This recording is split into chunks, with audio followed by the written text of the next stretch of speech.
Well, hello and welcome to the stream. Let's go ahead and see what we can get into. We're going to do a little bit of this Art Bell. We're going to be picking up on stream 243, part 7. HDTV and all the associated paraphernalia, including news surround sound system and all the cool stuff. HDTV receiver, from satellite. I mean, it is unbelievable. Unbelievable. HDTV is amazing. Anyway, so that's what I did all week long and murdered my back in the process. I had to take out this old monster TV, and behind it there were 10,000 wires.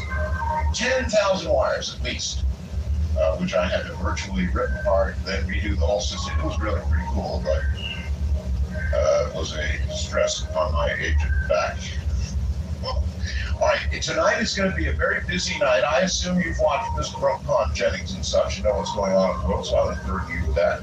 Except to say, and by the way, in about an hour, I'll change that webcam photo. So if you want to see it, you'll notice my cat found it right away, and he's sleeping right there on top of the satellite receiver because it's horrible. So there you go. That's the picture out there right now. About half an hour, I'm going to change it to John Hutchinson's porch. He sent me a picture of his porch. He says his neighbors are hassling him because of his porch. And I must admit, John, that as much stuff as I have around, I have nothing, buddy, that rivals your porch. So I'll put that picture up in the next hour or something. People can see it. Do you agree with John's neighbors, or do you agree with John? Yeah, I don't think the neighbors are wild about the whole thing. When you see, you'll understand. But boy, I thought I had a lot of equipment. And then coming up in a moment is, and it's been a long time, Peter Davenport from the UFO Reporting Center in Seattle. And we've got a couple of witnesses for you coming up, so that's going to be very interesting. Then I've got a surprise. He wonders, they're getting smaller, they're getting faster. Then all of a sudden they make a breakthrough, and what was really hot running at 2 gigs is now suddenly not so hot at 3 gigs. They did something magical, and so, how long? Great question, and no one can foresee the results of that great technology race, but so far, the leading horse in that race is the nanotube. The announcement recently of nano chips, prototype chips, from Nantero, N-A-N-T-E-R, and I have no affiliation. They claim, as recently reported in Business Week, for example, that they'll have a prototype out next year, and along with some of their companies with whom they have patents or signed patents, they expect to have some mass-produced tube-based chips by 2005, and they allege this will be the first breakthrough thing. Often the case in technology that those who make great fortunes come along later. Yes. The patent office here or Japan, you see an awful lot of filings based on nanotubes. And whatever comes next, this again is an attempt to correct this program the software, but matter itself by assembling and playing with the structure of matter. The question is, I have to vote quite transparent. Please do. That this week, colleagues and I have published, available on my website, which is available on your website, brand new paper on nanotechnology, the first ever that I'm aware of, informal use of these tubes for signal processing. In fact, we call that nanosignal processing. That's the resonance in carbon nanotubes to detect signals.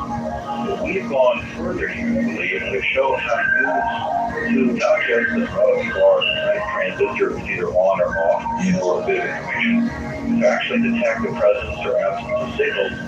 And many researchers are growing forests of tubes or growing carbon tubes, they're called arrays. A small square inch, say, there can be trillions of tubes. Now, the problem right now, most of the tubes, they come out all tangled up. Very hard to untangle. That's a technology will probably get straightened out. You could have a shirt, for example, Yes. do fast signal processing, like throw it away too.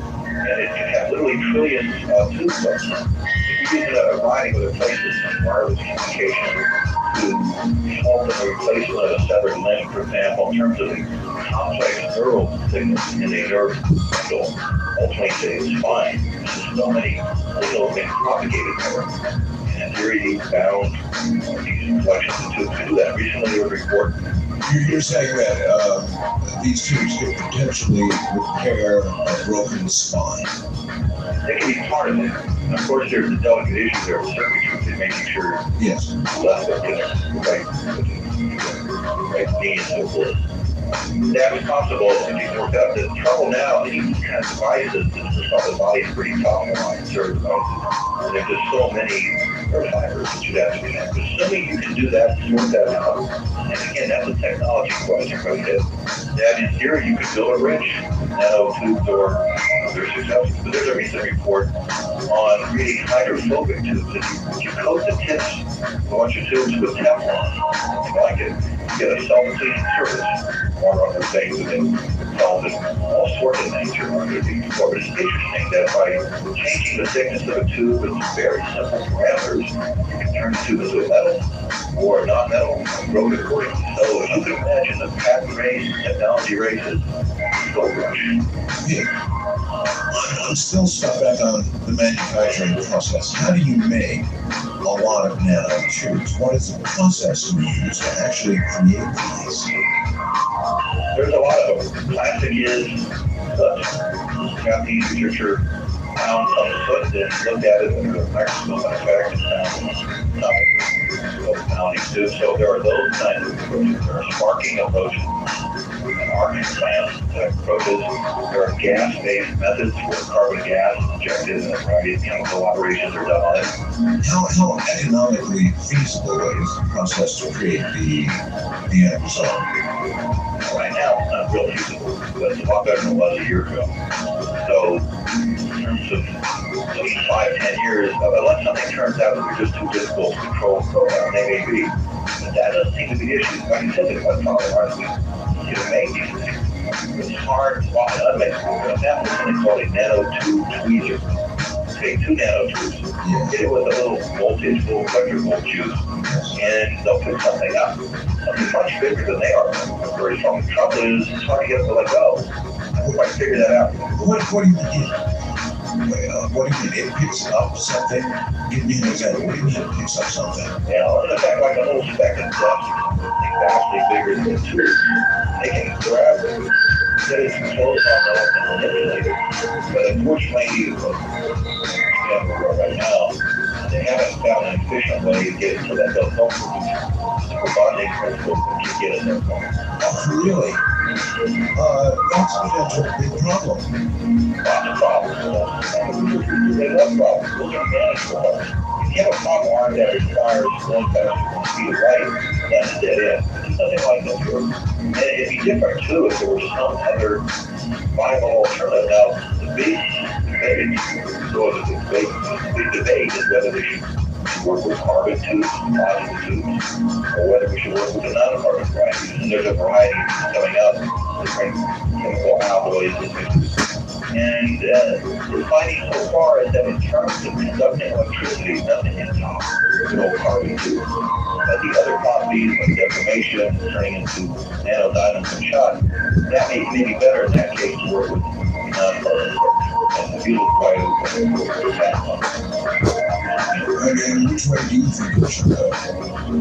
the history of a lot of chemical research, I'm not an electrical engineer, I work largely with information on the outside, but it seems to favor inorganic processing over organic. Much tougher to work with fleshy, carbon-based things like non-carbon. My money would be on the non-carbon. In the paper I mentioned, we use carbon nanotubes, but the property of the tube we use doesn't depend on the carbon nature of the material when it's made tube. So you're saying we're that close, just short years before practical application. Absolutely. Several large companies have patents and whole foundries. But Samsung has a prototype they're working on. with the crystal display, and maybe maybe the way to really have the efficient, expensive high definition TVs. That's in hand, or your cell phone may. Yes, I just bought my television TV this week, so I'm sure it will be totally out of date, but the plasma will be like the VIC 20 by next week. Maybe not next week, but 5 or 10 years. That's so simple. You bought my Liz Nano set. I wonder if do you think that name, by the way, will stick to most products that get developed from this technology, nano this and nano that? Given the evidence of the success of Word Micro, and micro devices, Microsoft, That's true. first order, That's true. All of that stuff, so why not? What would be the properties, if you know, Professor, for example, of a screen? I understand a little bit about plasma and how LCDs work and all the rest of it. If you had nano screen, what kind of properties would it exhibit compared to, say, what we have now? Potentially, would it be? three big ones that are power. Yes. First, less power usage. The world is something more power Yeah, that's a good solution. Second, more brighter stuff. So you can more likely to see that advertising screen seeing the right data. Well, it's not hard to walk outside with your computer. That's true. And finally, wider viewing angle. Now, I haven't seen that demonstrated, or that's the kind of researchers have said something.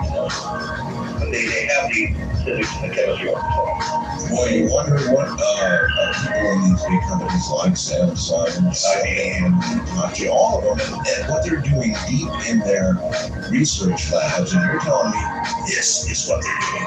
Correct. And you can check that on paper. You can go to the American Chemical Society's journal Nano Letters. It's available online.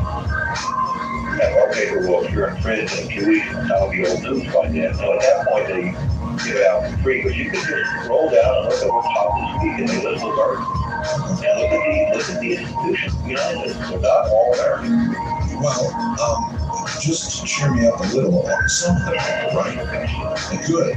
I worry that the Japanese, in fact the Chinese, soon come leap in front of us in some of these areas, and of course they have a past. My paper has 4 authors, and other people authors were Chinese last week. Are they really? It is still largely an American-driven game, and Europe's in their big way. Well, I know, but we frequently seem to do the inventing, Professor.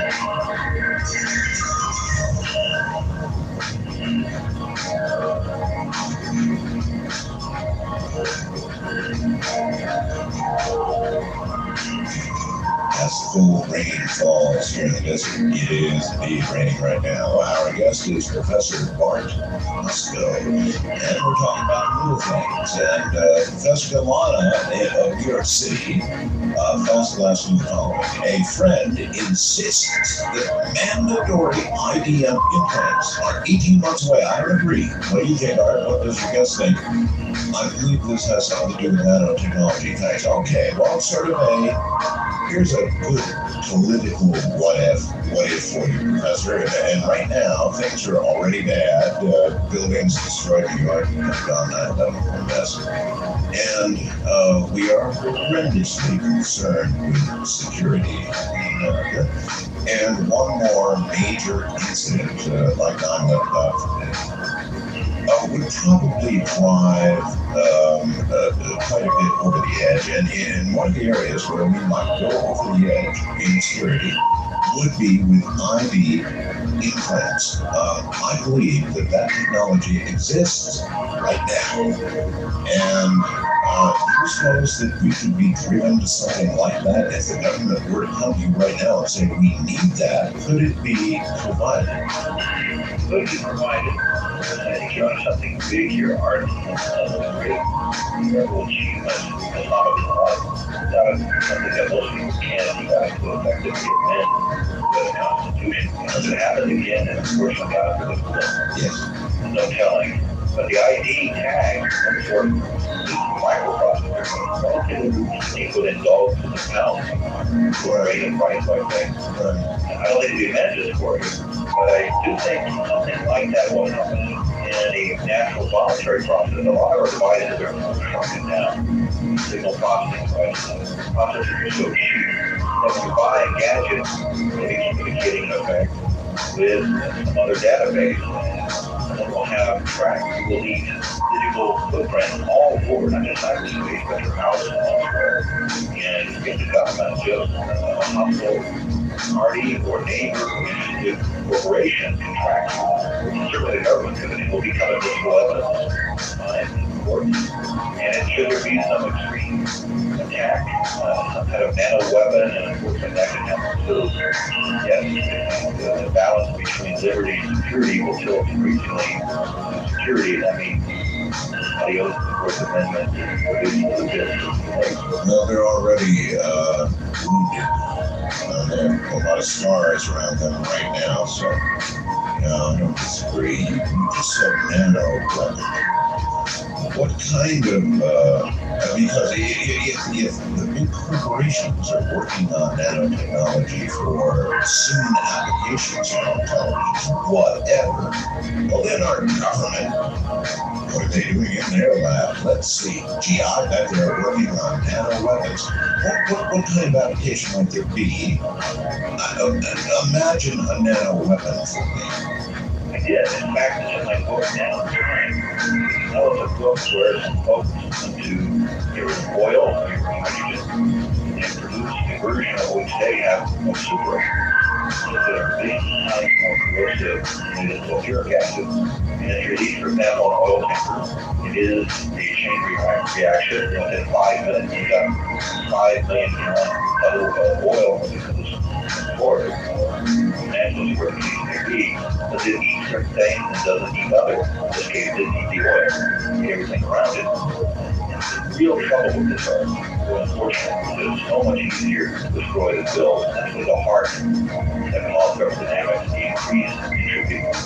So yes, we can assemble molecules here with a lot of effort, but it's very clear it's a lot easier to take them apart. We don't care about the order, we just want to disassemble things into goo, called Goo, yes. and you've got a real potential for testing because you could have something that feeds off its own energy like fire does, nuclear reaction, a nano reaction. You can do that, and almost doesn't to say more. It's a number that you want a lot more people around the world thinking about, but unfortunately. Well, then, all right, consider this. If the government came to you as the expert you are and said, we want you to work on such a weapon for us, would you? You would not. And yet, when I read your bio, it does seem as though you've had some related type of work. Let's see, you worked on smart weapon systems like Tomahawk. So, that's a general question. If you ask a real specific one, if there was some kind of ticking clock, a disaster, or a public necessity, I'm sure we'd all do what we could.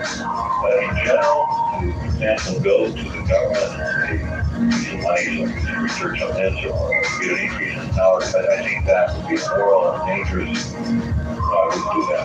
And this is So if they came to you and they said, we want you to work on a nano weapon that would eat with a voracious appetite, which would be a horrible, destructive thing, this gray goo we talk about, or some variant of it, perhaps a more specific goo that would just eat. smart food, but if you try certain things that others.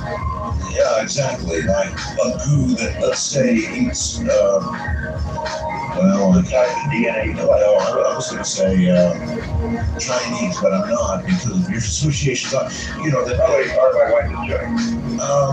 well, mine's a mixture. So high-quality Iranians.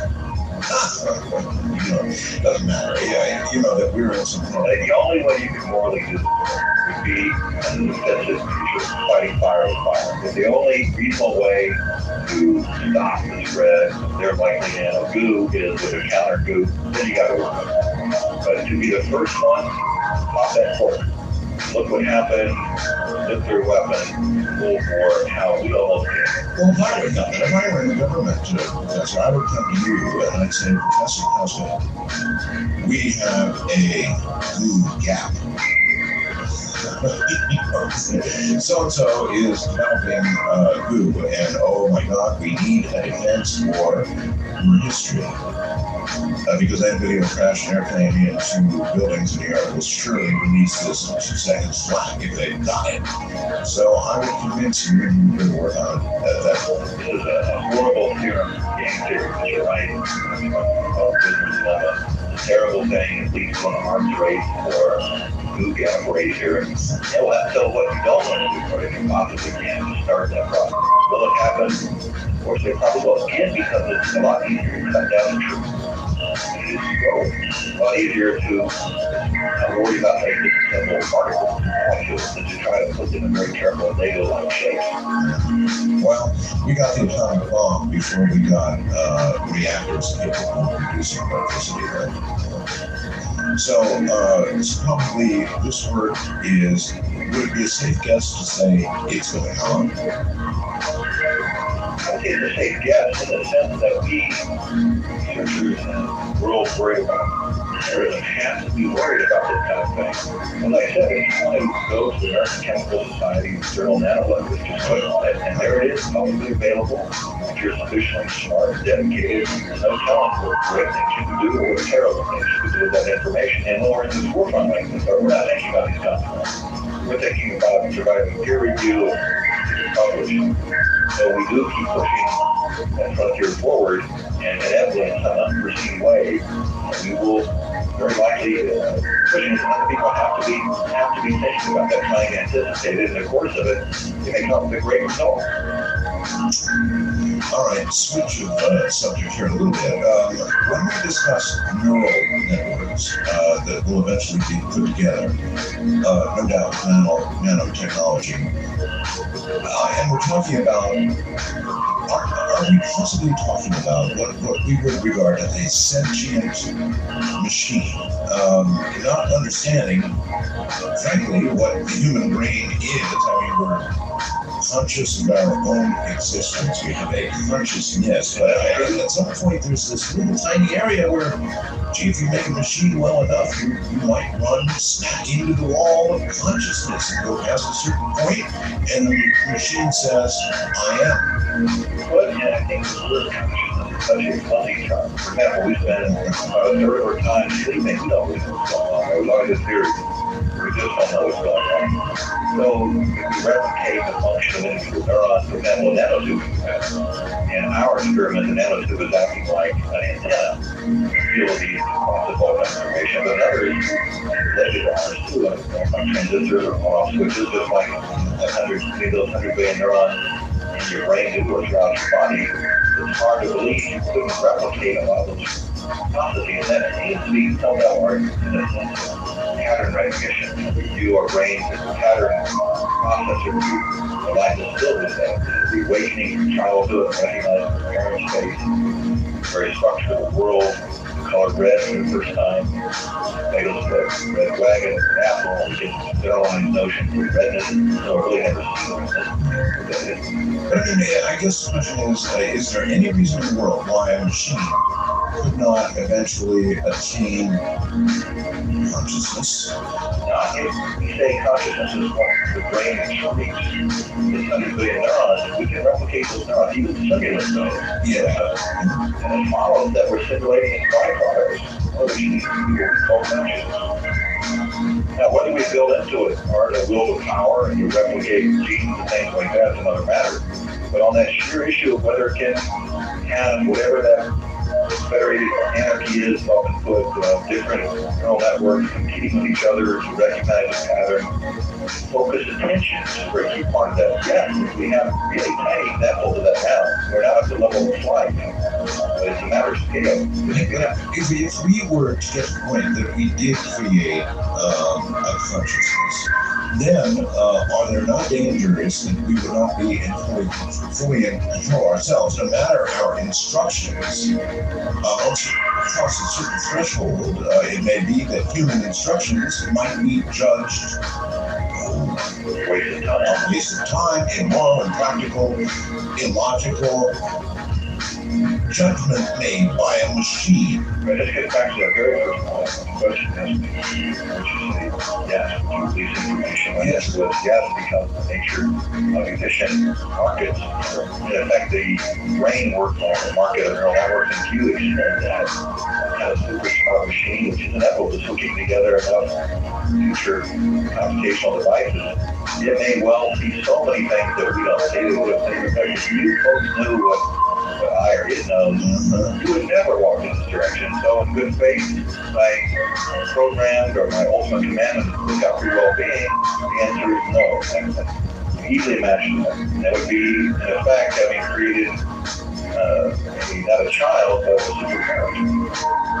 Do you have any clues about what breakthrough might walk right up to that barrier of consciousness, to that magical instant? But how much storage, how much speed in processor might equal consciousness?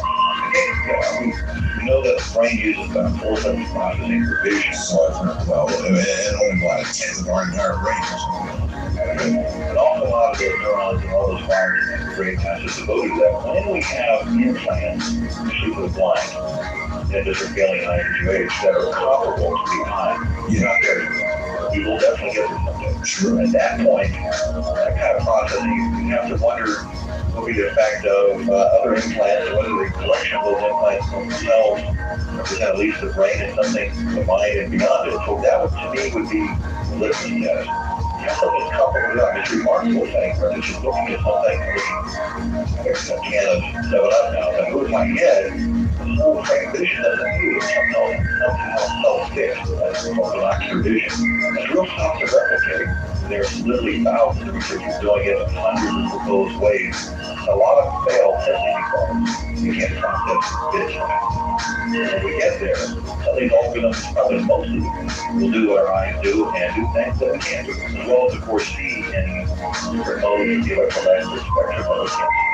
At the present, let me try and restructure the question. The present rate of development in the chip industry, nanotechnology, and all the rest of it, at the present rate of development, which seems incredibly fast, if you project 5 years, 10 years, 15 years, 20 years out, I mean, at some point, just projecting from where we are now and how fast we're going and advancing exponentially, you can take a guess at when, I'll give you what we call statistics of confidence. okay. 95% confident it'll be plus or minus 5 years, plus or minus a year, 2020. So between 2015 and 2025, we will almost surely cross a lot of barriers from the microprocessors to nanoprocessors, a lot of other messy problems associated with really learning how to do science and do engineering, information processing at the level of molecules, and it'll be inexpensive and powerful. Somewhere in there, that's a big enough interval that I'm 95% confident you'll see powerful implants that were comparable with the nature, the hundreds of millions of years of the robot mind can revolution. In that creation.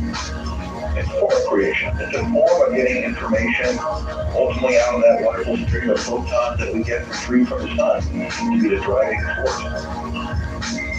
So one might only have to live another 20 years or so to get to that point. And if you don't, do you recommend cryogenic suspension? Cryogenic suspension. As one of the members of the Science Advisory Board of the largest cryogenic output, that seems to me maybe not the best way to go, but so far the only way to do it, just to keep your brain intact at some point. Most of always won't make it, at least to the point where either replacement or addition is expensive. It'll take a while, and why not use time in a bottle rather than alternative? I believe you told me you've opted for it. I'm an all-body patient. No, that's right. You're going to have everything frozen. All body. Just for sentimental reasons, I want to have all those parts made to hang the carcass on the wall. It's a creature, but I'd like to take it all with me. When you discuss this with your family, what sort of reaction do you get? taught her grew up always hearing information. She thought it was quite natural, as do most young people, thanks to Austin Powers and the power of television. But the older generation is quite comfortable. Oh, yes. It's an expensive and obscene form of burial, perhaps, and worse, it's often seen as anti-religious. That's just not logically right. And you can be just as religious whether or not you go into the tank and get out. And I would suspect you know a lot more about first causes than you wait around and find out what science has to say about that in 100 years or now.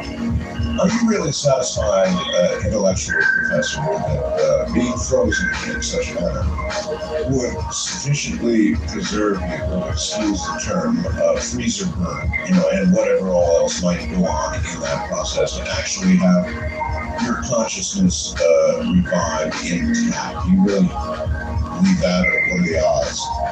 The odds maybe not in this moment are very good, but the crucial point is that tissue, once suspended, whatever damage occurs through the inflammation process, we're always working through that, it doesn't decay. Whether you have to wait 5 seconds or 5 centuries when you're frozen, you can afford to do so. So, gambling against future science, is it reasonable to assume that in 10, 50, 100, 500 years, we'll be able to, the nanotechnology resurrect you, molecule at a time, cell at a time? Today, absolutely not.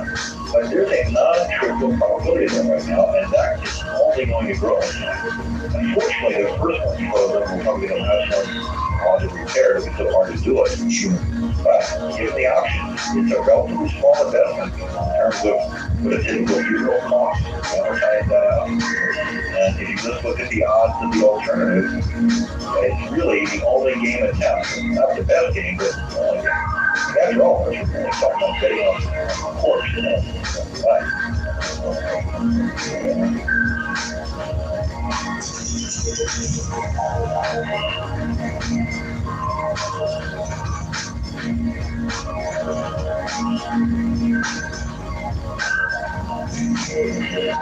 Professor Pesco, Joe Russo of Fairbanks, Alaska, way out there, writes a column. What an idiot! For you. Look, we developed the atom bomb, and thank God we did. Yes, we used it on Japan, but the U.S. has to be the first one to make goo. What? We should let the Chinese do it first, and then hope that we can counter it. What a liberal fool. A lot of people walking around with a lot of brass on their shoulder who would probably say just about the same words.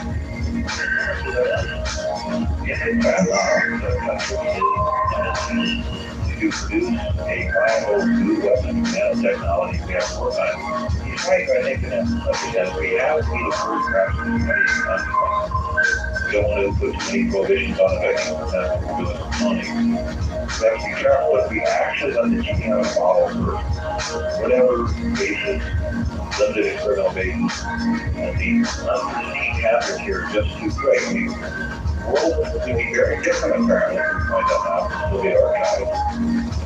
If things had been only slightly different, the Cuban Missile Crisis came very close to nuclear annihilation. Would have been worth it. If you replayed that game on simulation many times, I think there's only too many outcomes that we're not here to talk about. Yes, well, I did see that.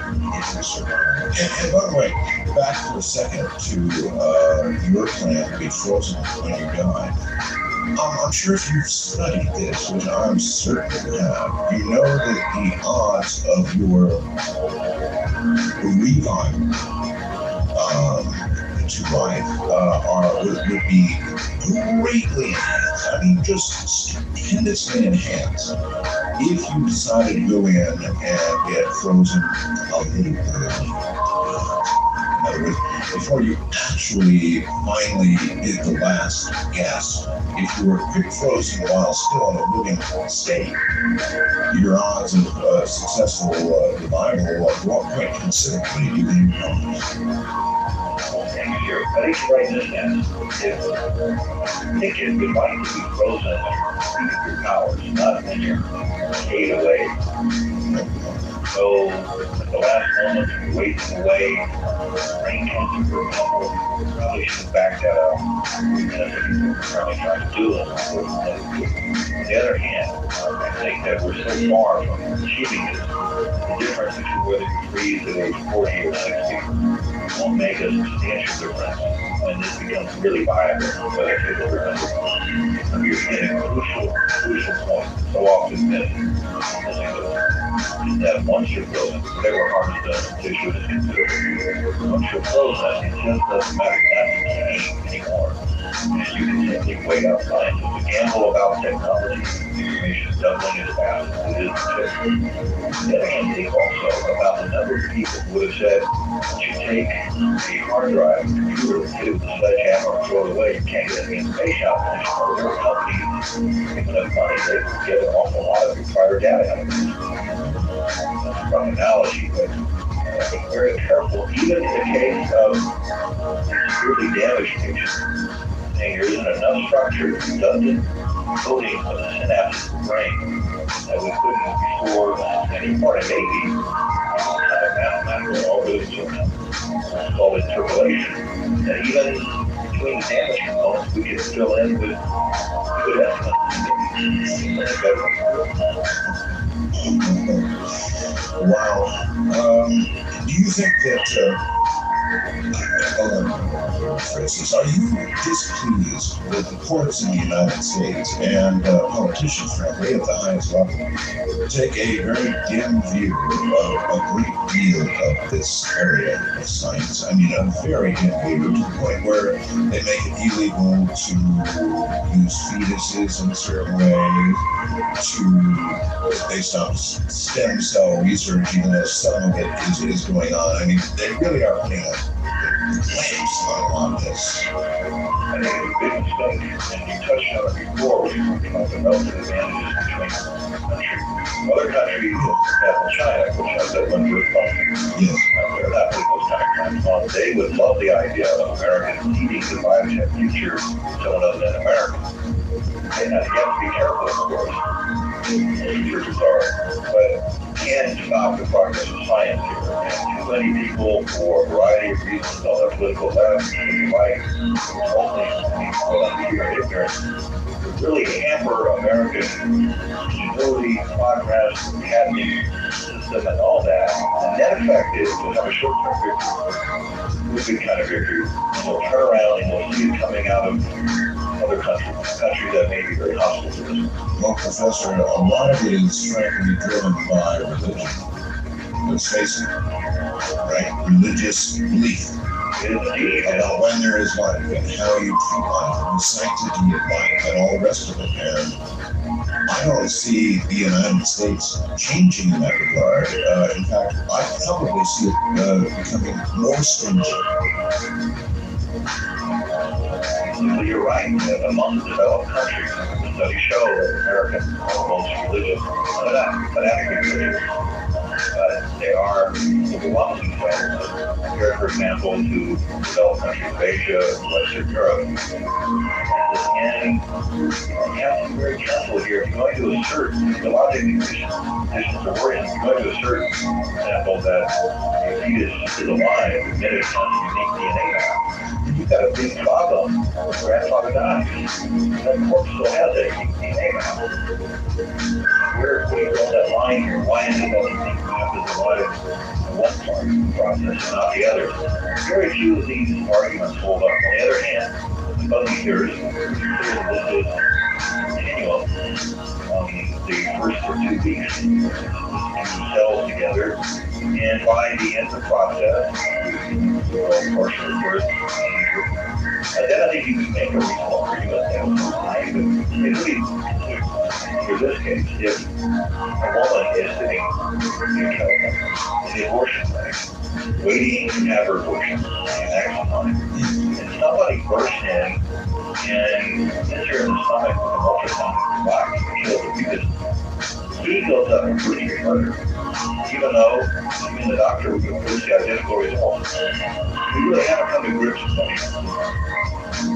We do a treating, look carefully at the law beginning with Rover's Wave, TCK, and the others, what we find is there's a moving window of so-called viability. Once you see this is viable, what they used to call quickening, but the quickening, once you can feel the baby kick in the old days, instead of saying, oh, don't have an abortion. But that viability, but the ability of the baby to survive without the mother, keeps moving forward every day. For example, my novel Nanotime, I have a child in a big diamond-like egg, and at the bottom of the screen, the computer indicates the degree of life, 33%, and you can make an estimate of what his or her voice will sound like at stage 5, and a quarter estimate of what it will sound like at age 10, and so forth. And either sex, the male or the female, mother, father, can flip the switch to turn it off. And drawing that line from the bottom, I think is not scientific. What we haven't come to grips with is how line occurs. For the average American to understand fuzzy logic, it would have been, it seems to me, a lot better not to call that. When, I mean, they seem so contradictory, fuzzy logic. Would you please explain 101 fuzzy logic? You're absolutely right. This is a boy named Stu. My PhD advisors talking about Berkeley. He gave it that name. Now, the deal before, philosophical concept is called vague, as the philosophers still call it. Vague logic. We have, but still have this tension you can call it between logic and legal speak. The emphasize. And so how do you call it though? Coming down to the point is the world really digital? And take the simplest case, word, the phrase grass is green. Philosophers have used for 100 years to illustrate theories of truth. And an implicit assumption is that you just said yes or no, either green all or green not, 1 or 0. And it's perfectly okay, logically, to say green eats. And in fact, grass is green. And they said, no, you can't do that because then we have grass on it that's both green and not green. That would make Aristotle's argument would have what appears to be a contradiction. So without an analysis, it's not right that you only have a partial contradiction. Now, if you did have a outright contradiction, you can't say the grass is 100% green. I don't think the grass is 0% green. But you can say that it's 80% green and 20% not green. We kind of do that with probability anyway. And it's taken us a while to absorb that. The naming of it, I don't say other than Lockerbie is an Iranian national, English was the second language. But we could have a better term. So fuzzy logic then is what? The ability to go beyond yes, no, on, off. And go so far beyond it as to determine a middle or some percentage of toward on or toward off. Actually, the logic is correct. And when applied at the computer level, you attempt to get computers to think like we should. They're sloppy, approximate knowledge. And it boosts their intelligence and radically successful. I doubt there's anybody listening to this podcast who doesn't have a gadget with fuzzy logic processor. Now, Japan, they would advertise that as a positive feature here. Helping your car shift gears, any of those 100+ computer chips in the car, more helping your microwave do its job. Any other powerful gadget that has a chip in it, also a lot of things have fuzzy logic programmed into it.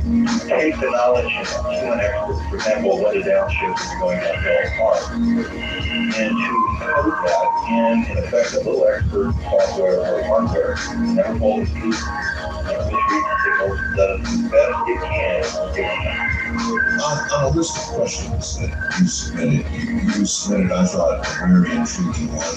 Is the average American scientifically competent to sit on a jury?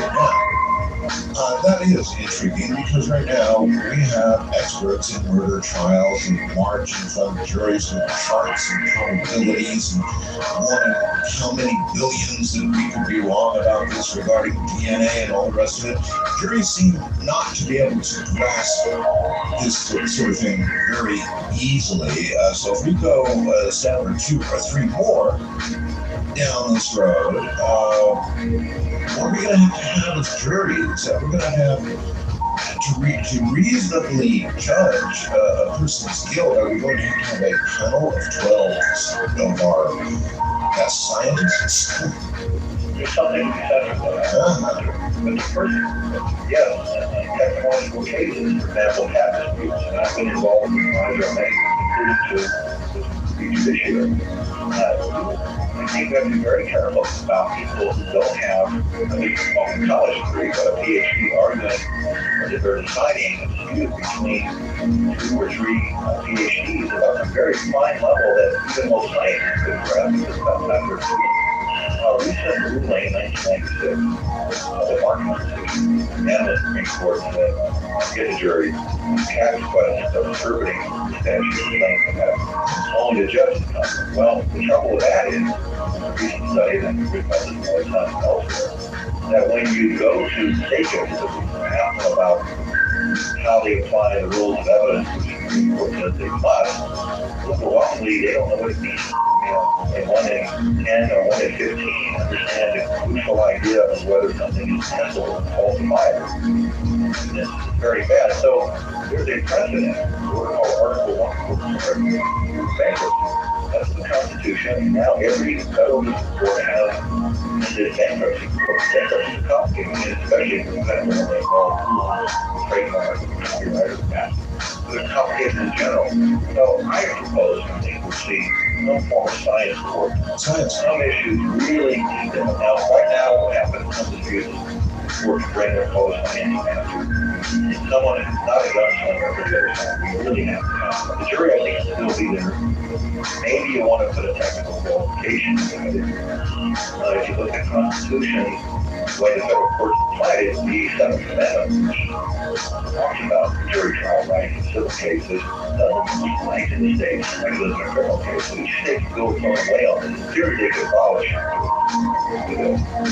So we can have some level, I think it's called board error process, screening for that, but I don't know if I think want to have the science court, the science court, or at least at the intermediate level of appeal. And so the people just don't know what's going on, and often hundreds of millions of dollars, some cases billions of dollars per case.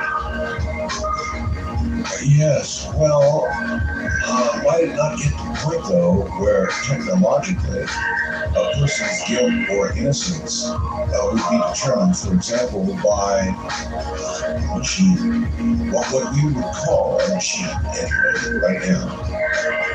Well, first off, I'm talking civil cases. I understand. The case of criminal question is going to get a higher standard of proof beyond reasonable doubt. But I don't think we'll ever allow even attempts to bring in things like light attempts, which are mixed with ability, not been very successful. There's some coded evidence there for the court to figure out, but we're not just going to feed the facts into the computer. You have to that answer. Part of the law is so fuzzy to some of them, and every case is unique. The facts never quite exactly fit the law. And the judge tries to search for the law in several abstract principles. That is a place, I think, these will be the last resort to be very little. Oh, here's an interesting question for you. Do you think that our Constitution, as it presently is with Bill of Rights,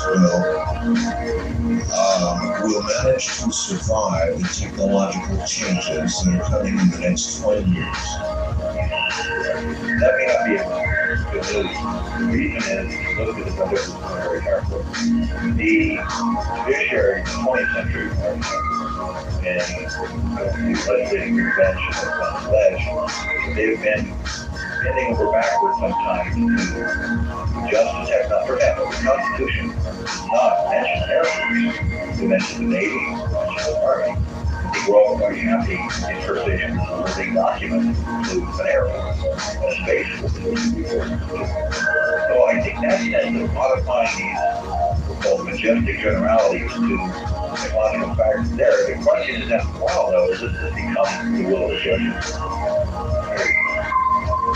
Well, there will be an awful lot of early challenges in the area, for example, of the Fourth Amendment.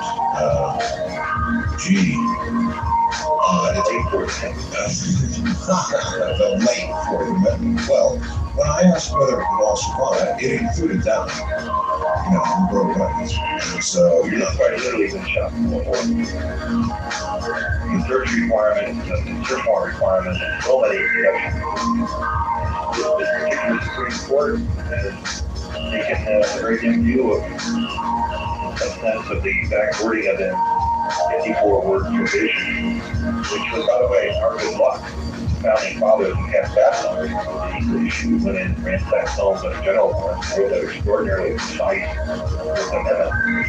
That's a lot of interpretation, but there's so many tools and so many ways of exception and alternatives to, whether you need to have a warrant. And before 9/11, it wasn't clear to watch you. And a recent case called the Yellow case, KYLO, where the officers used a thermal device to look at a house to detect whether someone's growing marijuana inside.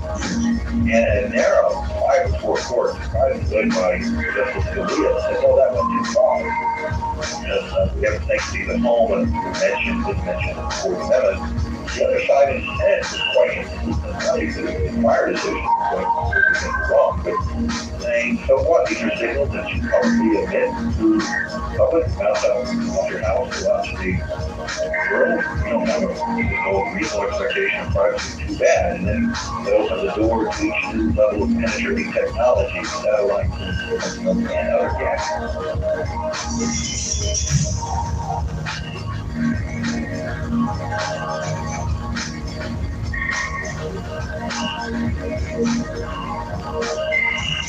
Professor Husserl has written 3 books, Fuzzy Engineering, Intelligent Signal Processing, and Heaven in a Chip. Professor, if you're going to recommend which of your 3 books I should read first, which would you suggest?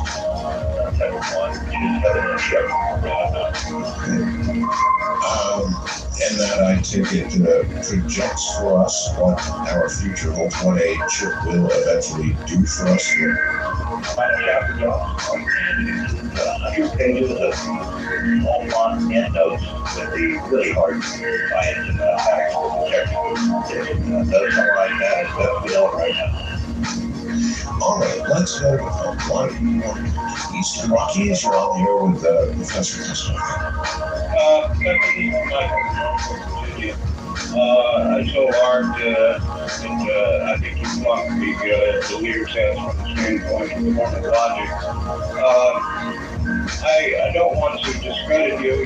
You're obviously brilliant, and you were given a question on the spur of the moment that most people have difficulty dealing with. You had a little time, more than Peter did, to think about it. On what point of logic did he flunk?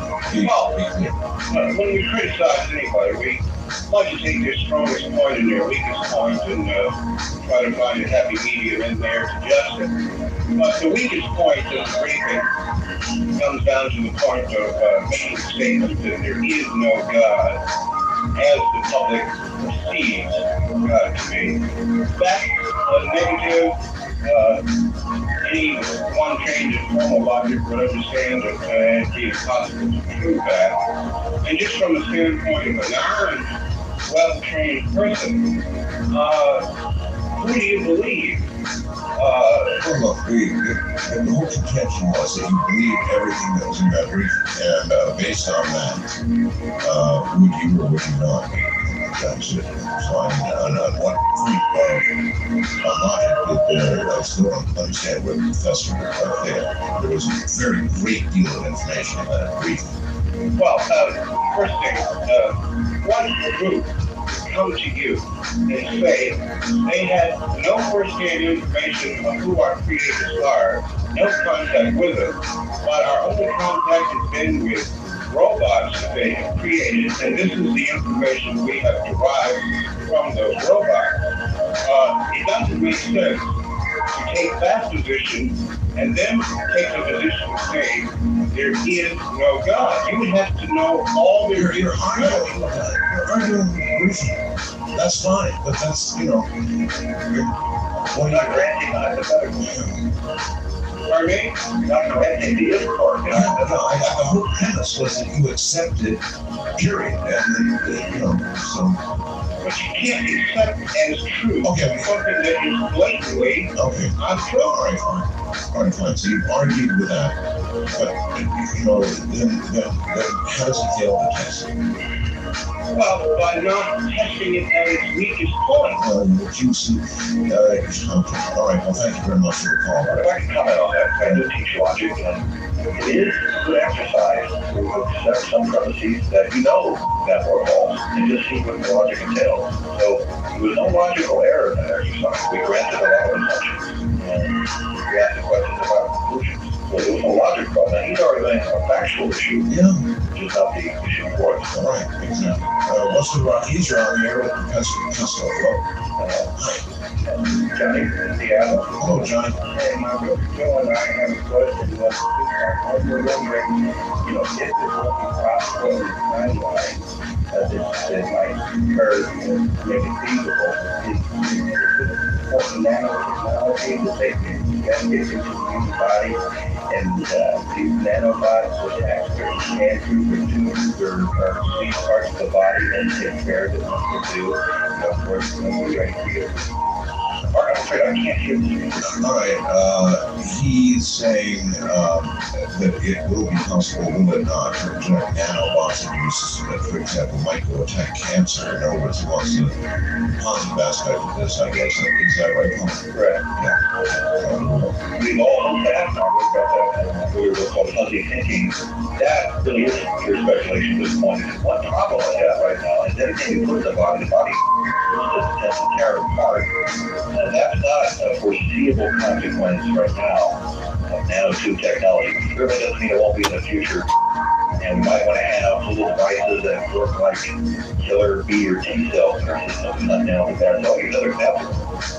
That a good way of saying to lose fat would be have some kind of nano signal detection device that kills about 30 of your fat cells for you.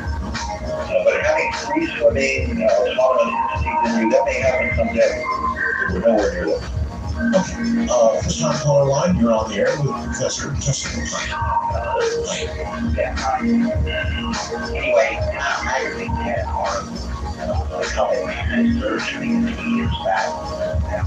Yeah, I had colors. My question is, first of all, I but back in the 80s, I remember reading an article in Popular Science magazine. Sounds like very similar to the carbon body. I'm wondering if we compared it. You're wondering if carbon wires or Quantum wires.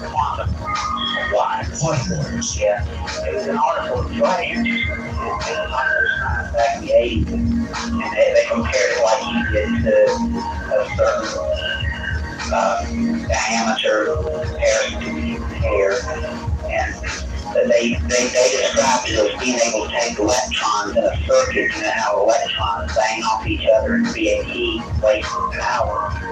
They would have the effect of lining up the electrons, increasing the speed and conserving power. And I was wondering if there was any similarity to quantum wires, or if they ever evolved beyond that, what the article was talking about. One other thing. Well, hold on. We'll get it done. Nanotubes commenced in our culture formally in 1991. So again, cavemen created them and do that all the time. Oh, in 1940, on the other hand, very much concerned about electrons being able to get about nanotubes and bucket balls is it doesn't trap electrons inside the ball or tube. They instead distribute electrons along the surface of the tube. That's what allows us to quantize the property, to transform it from one hand into a metal or into a transistor kind of device, a conductor or a semi-metal. It's not quite the same thing. I didn't know how that progressed. I thought it might have to do with computers becoming more and more microprocessors powerful. But one more thing in that article I just wanted to mention that I thought just really gave me an interesting perspective. But they also had showed a head of a pen magnified how many times it had where a laser had printed the head of the pen. what it was. They had actually magnified that head of the pin. That head of the pin was 29 volume, I believe, panic Oh, yeah. on the head of that pin. I'm just sitting there trying, how you can't even imagine that, and that was back in the 80s. That we imagine how our ability of storage and this. But I'll let you go, and I just wanted to. All right, thank you very much. Professor, where are we with storage? Most of us are still using the old-fashioned disk drive. Sure. It's with the micro technology, it's doing very good. I call it limited. The prototype chip, nanotube chip, alleges that once it gets going, you could increase storage at a millionfold. So we have terabit, trillions of bits of information. So it's a big jump where we are from now. Okay, Wildcard Line, you're on the air with Professor Acosta. Hello. Hello, Pete.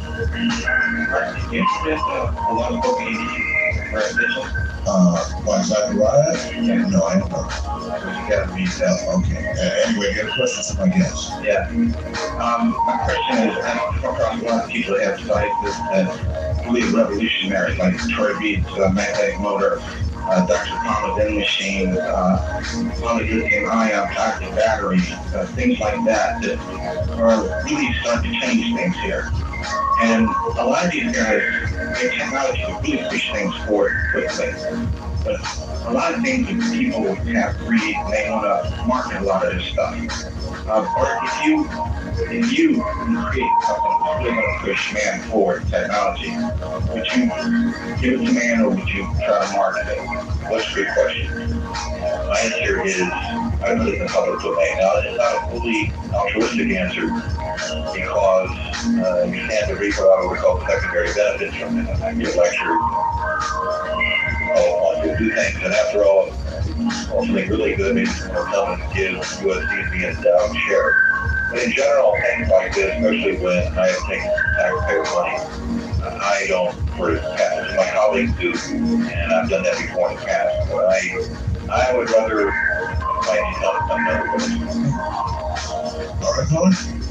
Yeah. All right, thank you very much. Eastern Rockies, you're on the air with Professor Acosta. Hello. Hello. Yes. Yes. Home system, it's very simple for your guests. I try to get to us about lunch every day. So I shoot my fist in the air as, you're strictly God. My question is, if there is no God, it's like pre-written. Well, I don't know if that falls in the analogical scheme of things that the professor could answer, but no, you're wrong. Take it on.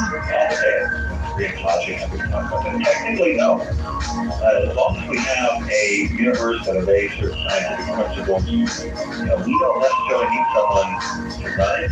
You can argue whether we had someone to wind up the clock and set it in motion, as you, for example, Jefferson and Franklin, and data like that. But you do that, you get this regress, well, that could create the creator. And you're not going to answer that, then why even positive creators? And the other part I think you're touching on is the issue of free will. How is that square to scientific determinism? I think really the philosophers have teased that out in natural language. We usually mean that a person, an agent, theory robot is free with respect to an action if his or her, his desire is linking in its causal chain. A lot of philosophers from Hume and Spinoza, all the way from the late great Corbin or Quine, arrived at that. When the desire of the agent is part of the link chain, so that free desire itself will be as rich and determined as you please. Western Rockies, you're on the air with Professor Acosta. I have a question about cryogenics. I was in the belief that after the physical body dies, the person's spirit rather rapidly goes on to leave the great white light, eventually being earnings or whatever. How in the heck Is your spirit going to be convinced to wait around and cry a business lab quite a few years until it's going to get downloaded back into the funding? All right, well, I don't want to depress you with this information, sir, but it was a 60 Minutes piece. Maybe you remember it. No, I don't. Well, okay, then this lady had a brain aneurysm. Oh, it was terrible. An aneurysm was going to kill her any minute. That's a, like a blown up balloon of blood that's going to burst and you're dead, right? Right. And so what they did, this was now a few years ago, they froze her body. Well, actually, they reduced her body's temperature to the point where she had no brainwave. She had no heartbeat. She had no respiration. Frankly, sir, she was dead. D-E-A-D. Dead. Technically and legally and every way you want to look at it, she was dead. And she was dead for about, I believe, 40 minutes. And what they did is they took all the blood out of her body, very last drop.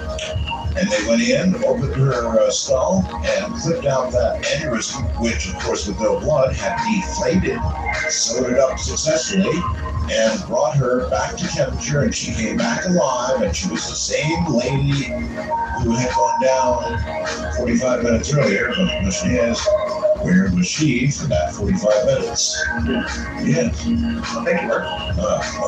Welcome. Thank you. And so I would presume that based on that kind of reality, Professor, you're imagining that you'd be better. Absolutely. The only thing I would challenge the speaker here, caller, is actual assertion that there was a soul that left the body. That's a loose way of talking, but if you get it right, when you turn off the computer, the program doesn't disappear. In that sense, it's still encoded in the device itself. In the same way, our sense of self is, if that's we know, it's largely encoded in the synapses. Right? Yeah. So, I mean, she was in every measurable way dead. If the soul was going to be on its way, it should have taken a different lady. What's the Rockies? We're almost out of time. You're on here with Professor Mark Nussler. Hi, Art.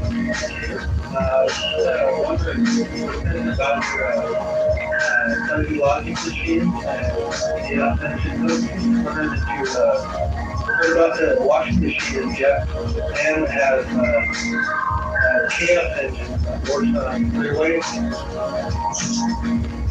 It's like you ever remember those people swing around and set the weight in the middle that swinging around and it was like a chaos machine.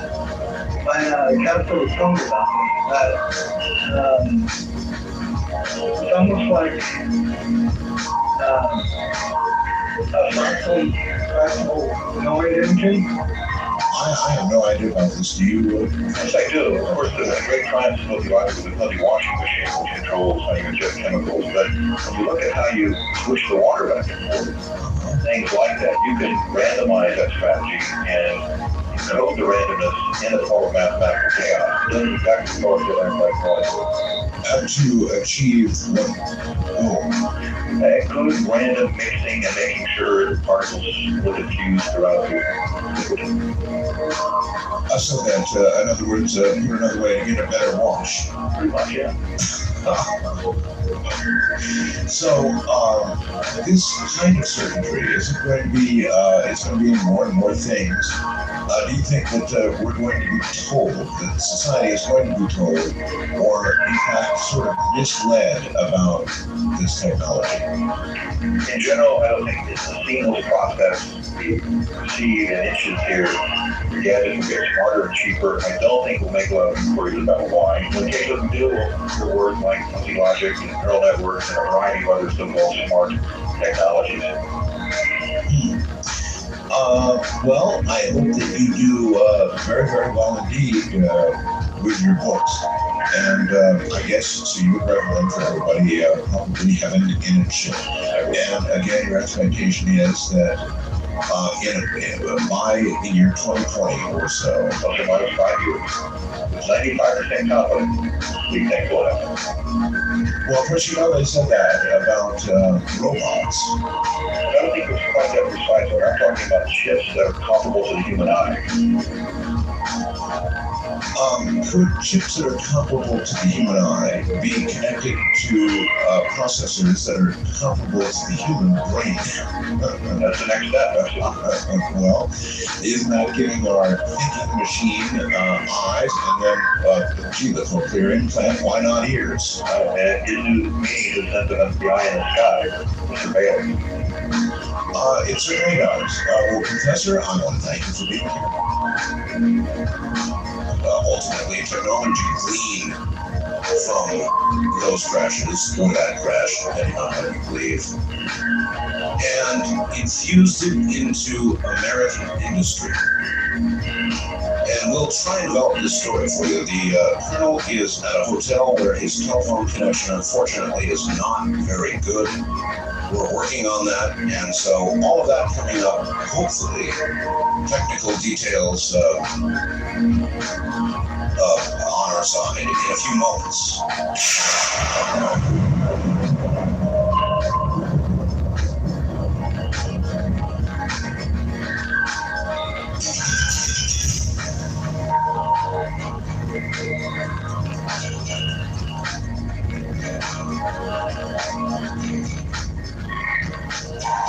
All right, first of all, Dr. John B. Alexander, a little bit of background on him educationally.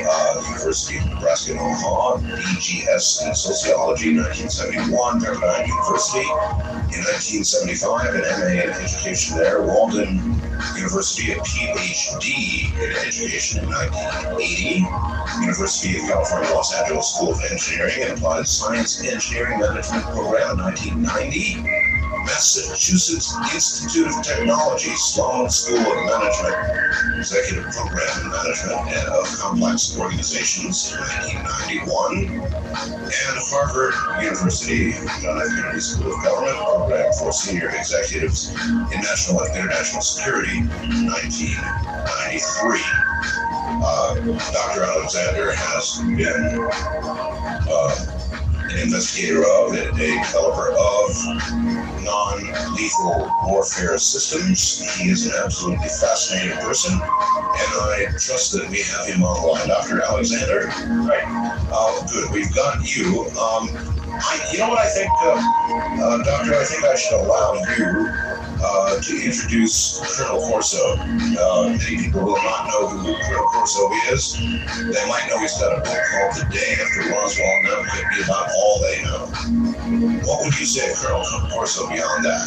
Well, I first met Colonel Corso about a year ago. He came to us with a very unusual story. And that had to do, of course, with alien technology and the things that he has written about in his book. One of the things that struck us, of course, was his credentials, and where sometimes people fake them. So I spent a week in Washington checking out his background. And I went to the Pentagon, the National Archives, the Army military history. I also went to the Army War College because a key person in all the things that he talks about is a Lieutenant General Art Trudeau. And Trudeau in the Army and military all was a legend. In fact, he was so well known that when the Army started doing their oral histories, he was one of the first 8 people to be interviewed. Where this gets important is that during this interview, Phil Corso sat in every session with the general. So here it is, 20 years after they both retired, and they still remain very close friends. One of the stories is he actually got his boss fired at one time. It's not usually career enhancing, but survived that and remained to be very close friends. So what I can say is when Phil says he was in the National Security Council, he was in the Sworn Technology Division in the Pentagon, should not be confused with the thing at Wright-Patterson. This was a small, basically it was Phil. A position that he held until he retired. looking at foreign material. Of course, he claims that this, some of it at least, was from the grass saucer. So it would be fair to say the colonel is a former Army intelligence officer. That's true. All right. He worked in rehab with a heavy background research as well. Anyway, I've got a little bit more on the colonel, and I'd like to read it. Former intelligence officer, yes. Part of the Allied occupation forces in Rome from 1944 through 47. At the end of World War II, Operation Paperclip, which brought German rocket scientists to the United States. During the Korean War, he served under General MacArthur, and from 1953 through 57 as a member of the National Security Council under President Eisenhower. It was in 1961 that Colonel Corso was appointed Chief of the Army's Foreign Technology Division. It was then, on a certain fateful day, as the Colonel tells it, that a file cabinet was wheeled into his office, the contents of which he was asked to examine by Trudeau. Corso was advised the contents were not, quote, run-of-the-mill foreign stuff, unquote, and was suggestively told to research the Roswell file before writing up his summary. Among the items in the cabinet, the colonel says he found a mysterious shoebox of tangled wires, a dull, grayish, silvery foil-like swatch of cloth. He was unable to fold, bend over, tear, or wind up, but it bounded right back into its original shape without any crease. I wonder if any of you recall from the movie that exact description. Visually, you saw that material in the movie Roswell. And though it was a dramatic reenactment, that was obviously very much like we have described here. And that is just the beginning. So there are many, many questions. All right, let's see if we can bring him on. Colonel, are you there? Okay, we don't yet have Dr. Alexander back, but we definitely have you. And what I'd like you to do, if you'd be willing, is to add to what Dr. Alexander said and tell us about your own background. My background, well, I came in the Army in 1940 when the war started, right after Pearl Harbor.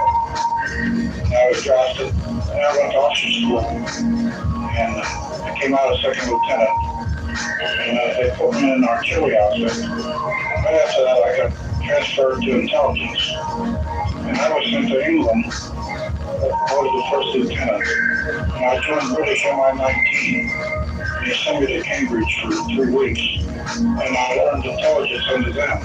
And from there, I went to North Africa. I became an interrogator of prisoners of war, and I worked with the British and their commandos. And I went to North Africa. From North Africa, I participated in the landing in Salerno Harbor in Italy. And I came up through Italy all the way to Cassino. I was in the battles of Cassino.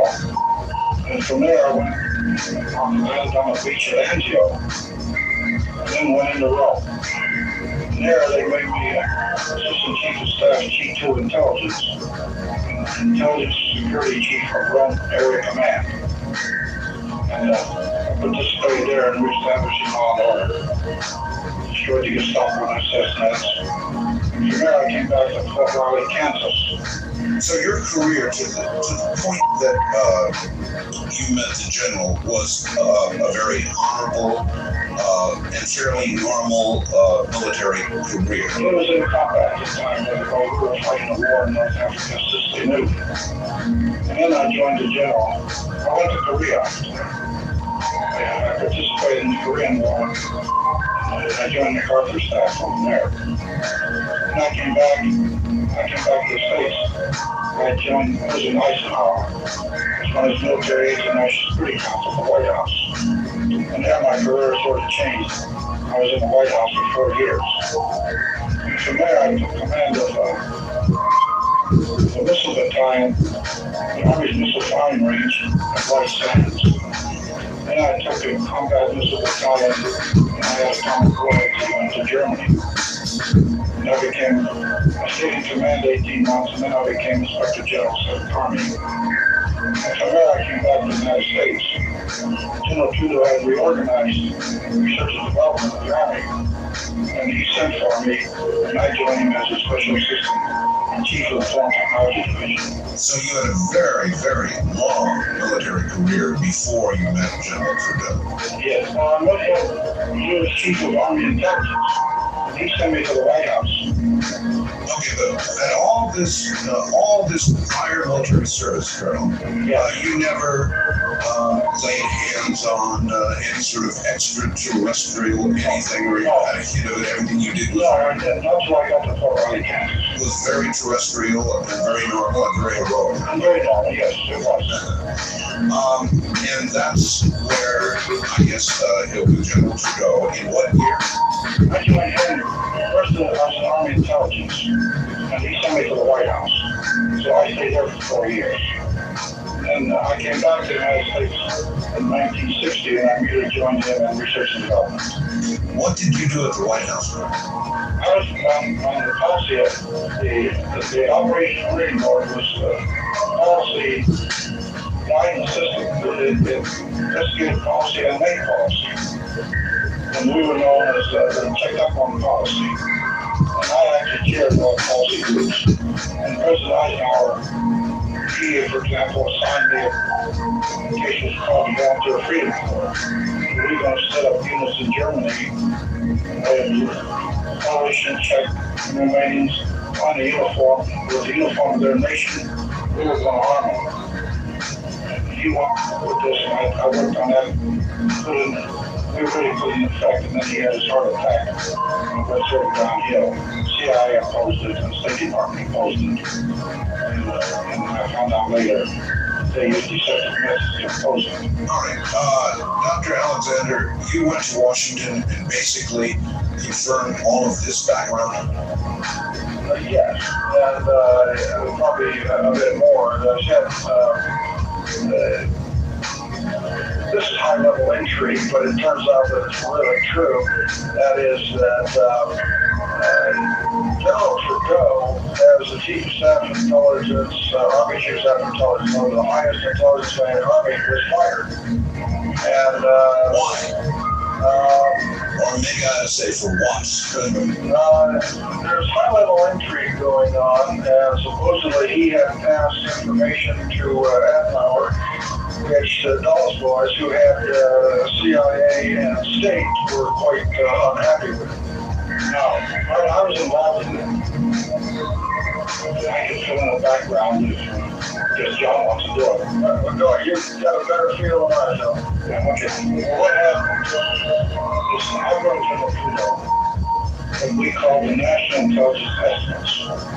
These were the basis for U.S. policy, and they were made by CIA. And Colonel, the comment was made that you got your boss fired. Now, mostly I caused it. I was a trained intelligence officer as a British. And we had at the White House what we call National Intelligence Estimates, all were top secret. They were basis for U.S. policy. CIA made them up. There was supposed to be files on hard intelligence. This, Colonel, is the kind of thing that today you would see somebody walk in and put on the president's desk in the morning. That sort of report? Well, it was sort of. This was the basis for policy, and later it would become national policy. But these are very comprehensive reports. These are based on long-term projections. A number of people look at them, and they are, the intelligence community gets together and say, this is our best estimate. So are these, in effect, not daily intelligence reports, not daily, but summations that lead to a firm policy change for our government? Most of the estimates that I uncovered were vis-a-vis the Soviet Union and Communist bloc. And I found out, I could check intelligence from the military sources, I found out that they were not based on intelligence. It was mostly ideology, and just 2 years ago, CIA admitted this in newspaper articles. For example, I went to the general one day on the loss of Formosa, And I told him there was a National Tokyo estimate on that. It was not reported, so General Klaus, he called Alan Dulles. And he told him no such estimate existed. And I pulled a copy out of my briefcase and handed it to him. And I will repeat what the general said. Now, these estimates, I found out that they were not based on our intelligence. They were based on their thinking and ideology. And this was dangerous because most of them were apologetic to the Soviet Union. And we considered that a great danger. So when I laid these out to the general, and by the way, in 1962, I testified for 2 days on the Committee of Congress, the Senate Judiciary Committee, and this testimony is still rated top secret. It was on this subject. And Trudeau refused to comment on these overnight like they wanted, because they didn't want anybody to check them. So they made up an excuse that he gave when Altnar called him in Washington, and he briefed Altnar on his cards. So I got in the act and I sent over the who's the CIC of the military. And I told him, give me information, Galen's outfit is penetrating. And they did. So Alan Dulles immediately took off for Turkey. I still remember that's where he went. And two of my friends, former ambassador of Thailand, ex-bishop, and ambassador to South America, Mexico, Robert Hill, came with me. We went to see Senator Bridges, the chairman of the Armed Services Committee. And he was a tough man. And he promised us there will be another officer promoted in the Army to Trudeau was brought back and promoted. And he did. He got promoted to Lieutenant General. So this was the intrigue of Anand. And of course, this increased my animosity with CIA.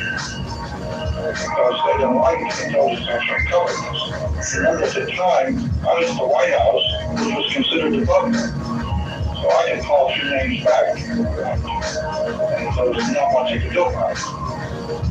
This was the intrigue that General Trudeau was relieved. And then brought back bigger than ever. Like he took command of the Corps and came back and reorganized research and development, which was in logistics and secondary mission. All right, who was responsible, do you think, for bringing General Trudeau back? Yes, because we were close until the old gentleman died. We were close friends. No, I understand that, but what I'm asking, Carol, is who was... Brought him back? Yeah, who brought back General Trudeau? Secretary of the Army Brooke and a couple of generals, chief of staff. I forget his name. He was a friend of the generals. And they brought him back. And he became chief of research and development. It was because of strong government and the support from the Hill. Yes, so Congress is integrally involved. That's right, they were. There were strong senators. Senator Eastland, Senator Dirksen, Senator McClellan, Senator Thurman, and Nolan. People like that were involved on General Trudeau's side. And I know because I talked to every one of them personally.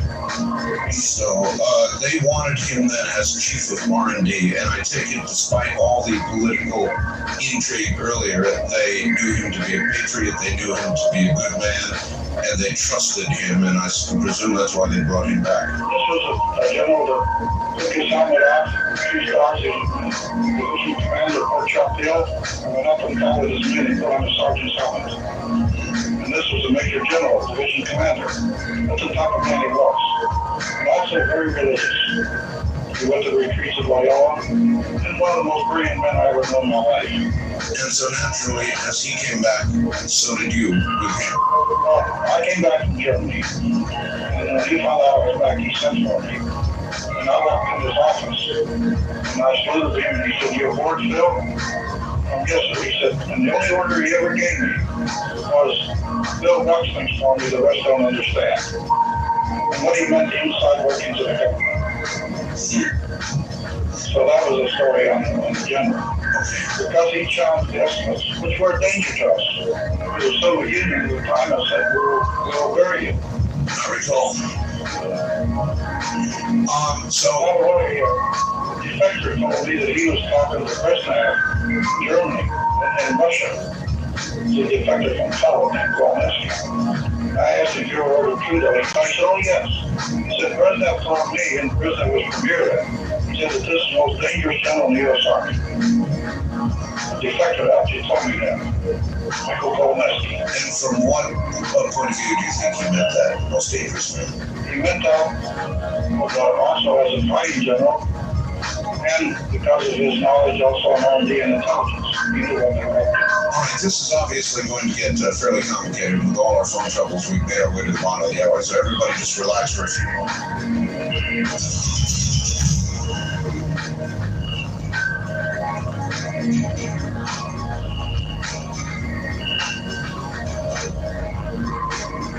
Back now to, respectively, Dr. John Alexander in Las Vegas and Colonel Philip Corso. Gentlemen, you're both back on the air again. All right, so now you went to work for General Trudeau, and this is where things begin to get interesting for you. Yes.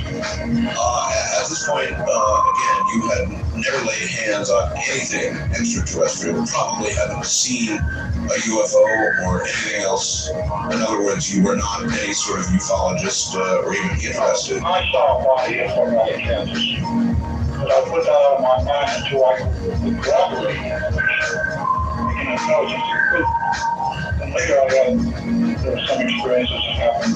My radars were picking up objects that by SANS, my command of the radio plan, traveled 3,000 or 4,000 miles an hour. I guess that we better back up then. If you saw a body at Fort Riley, Texas, tell my audience. Kansas, it was in Kansas. I'm sorry, Kansas. Tell my audience that story. What it was, I was appointed one night post duty officer. Actually, there was some criticism. Said that the security was lax at Fort Riley if I did that. But I was the security officer that night, or the post duty officer. People know the Army know that when you're post duty officer, you're responsible for all the guards, security all that night, and the post. Why would anybody criticize that? I was in the Air Force, Colonel, and I remember that most all bases had an on-duty officer for the military. The critics didn't know this. They were in the Army. And really that night, I was the security. And when I went down, one of my sergeants, as a sergeant in the well, the sergeant at guard because we have horses in the area, the area. These five, I think it was five, yes, there was 5 boxes there, like caskets. And I went out in the room. Because I was a security officer, I had to go inspect it. They told me it was sensitive cargo there. Come by truck. Was it in transit or was that in transit? It was in transit. All right, I'll so tell you how I did that. I went in and I picked up the truck. And I saw this body. First, I turned a little bit. First I thought it was a young baby or something. Then I got a little bit turned like to do combat, something like that happens or something. So, would you recover fast? Then I told the sergeant, get out of here because this is the very I want you in trouble. Watch your post. I'll be out in a second. I'll put the car back on. And this only lasted 15 seconds. and what do you recall seeing? You say you saw a body, I Colonel. saw an extraterrestrial, skinny arms, skinny legs, under 5 feet. He had a very large head, not large, but compared to the body it was large. And the eyes, they were solid eyes, no nose, no mouth, no ears. And it was floating in some liquid, and it was a gray color. That's what I saw. And I immediately dismissed it. I figured, I don't know what it is until I can corroborate like intelligence. Maybe later on I was able to prove what it was. Do you know what that liquid was? No, I had no idea. And you say there were a total of 5. That correct? 5 caskets or 5? If that's what you want. No, they were great size. They had liquid in it. This thing was floating in some sort of. Okay, what date was this best you? It was Fort Riley, Kansas. And the date? 1947. And also in July, because I went to Fort Riley, Kansas. I was stationed out there with garrison duty. We had an intelligence aggressive force we were setting up military. We were writing courses of intelligence. And I joined the Department of Commerce and Instruction at Fort Riley, Kansas. All right, since you're an eyewitness to this, and you're now 82 years old, is that correct? 22. It's very, very important that we be very clear about what you saw there. This is a very key point, I believe. The Air Force, as you well know, had a news conference and said, well, they were dummies. Now, is there any chance that what you saw, and in fact, as you know, the Air Force at their news conference showed these dummies that they dropped in later years, 1953 actually. But even if they had dropped them in 1947, they might have. Could you have been looking at a dummy, a non-being? I told you, I will not criticize the Secret Service. And I won't. Because I fought in Korea with them, and I have a lot of friends there. But the superiors, I will criticize. There was no question in my mind what it was.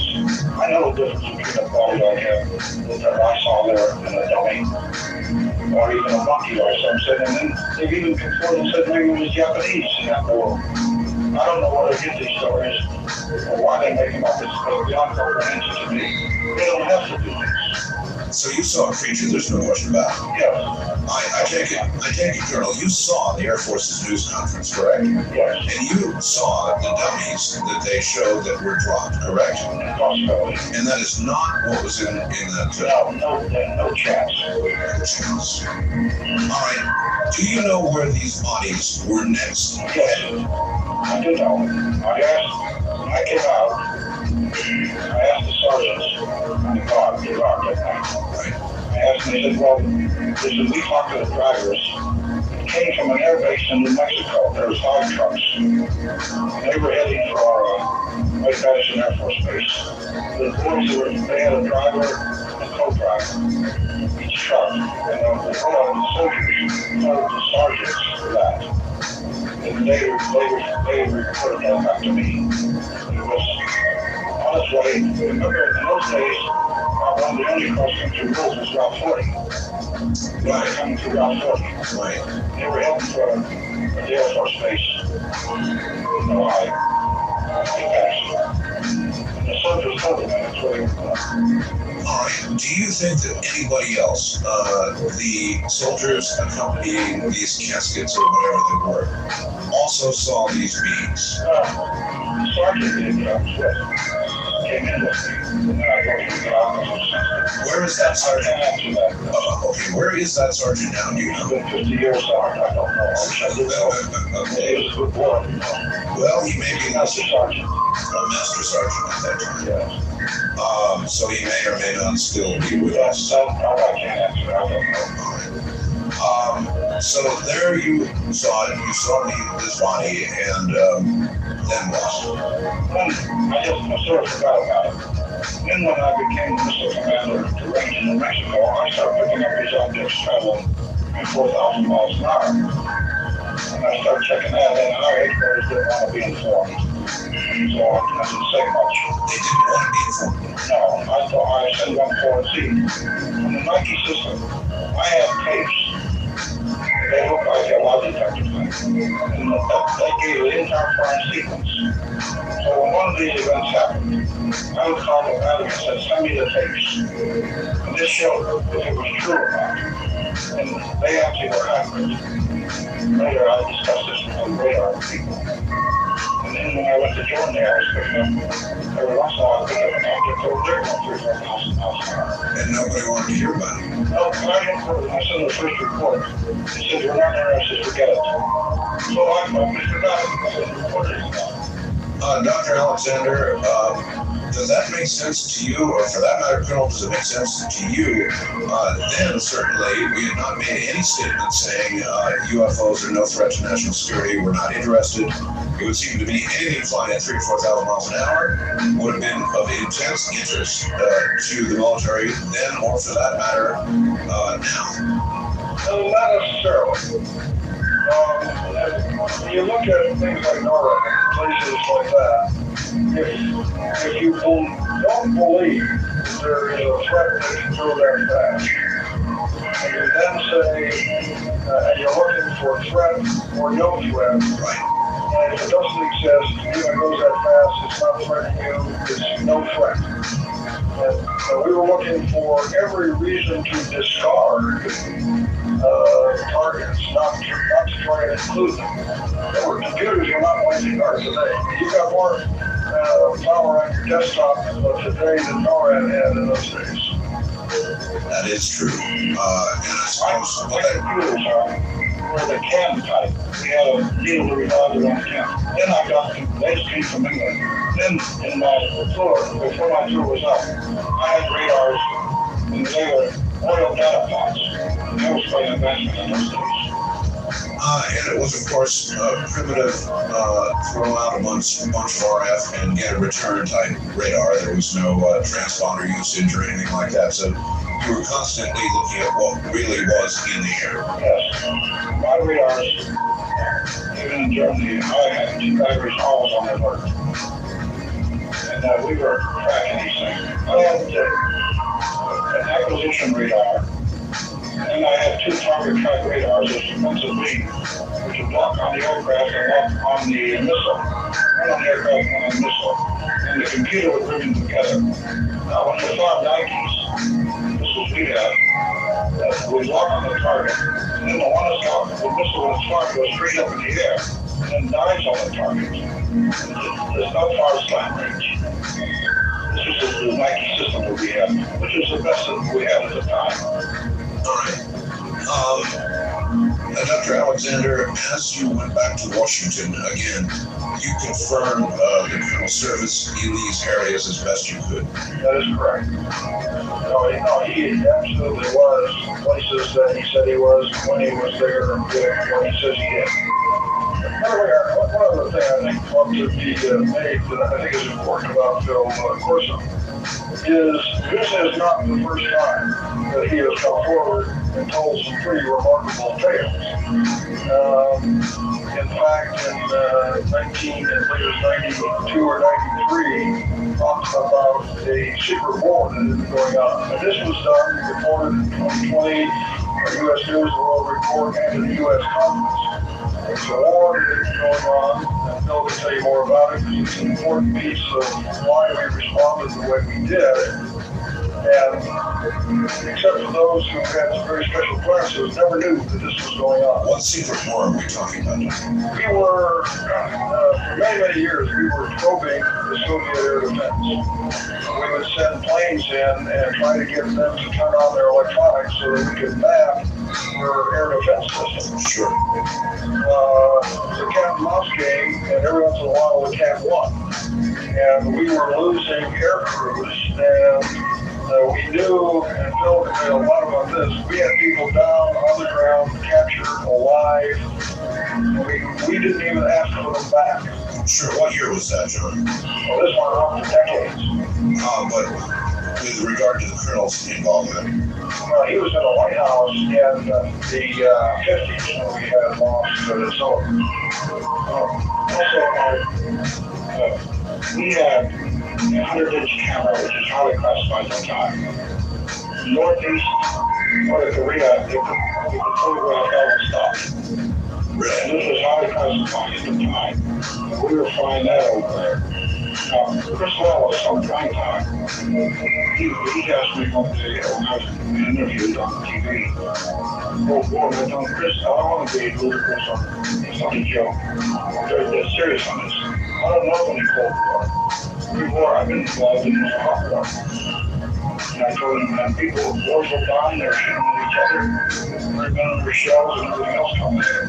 Colonel, how many aircraft and air crew are you aware of that we lost during those kind of operations? I don't know the number of them. This went on for quite a few years.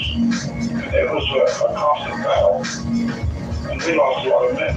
Like I had a situation where when I testified in Mississippi versus War, a woman came up to me with her daughter and gave me a name, Lieutenant Colonel. I said, oh yes, I remember him.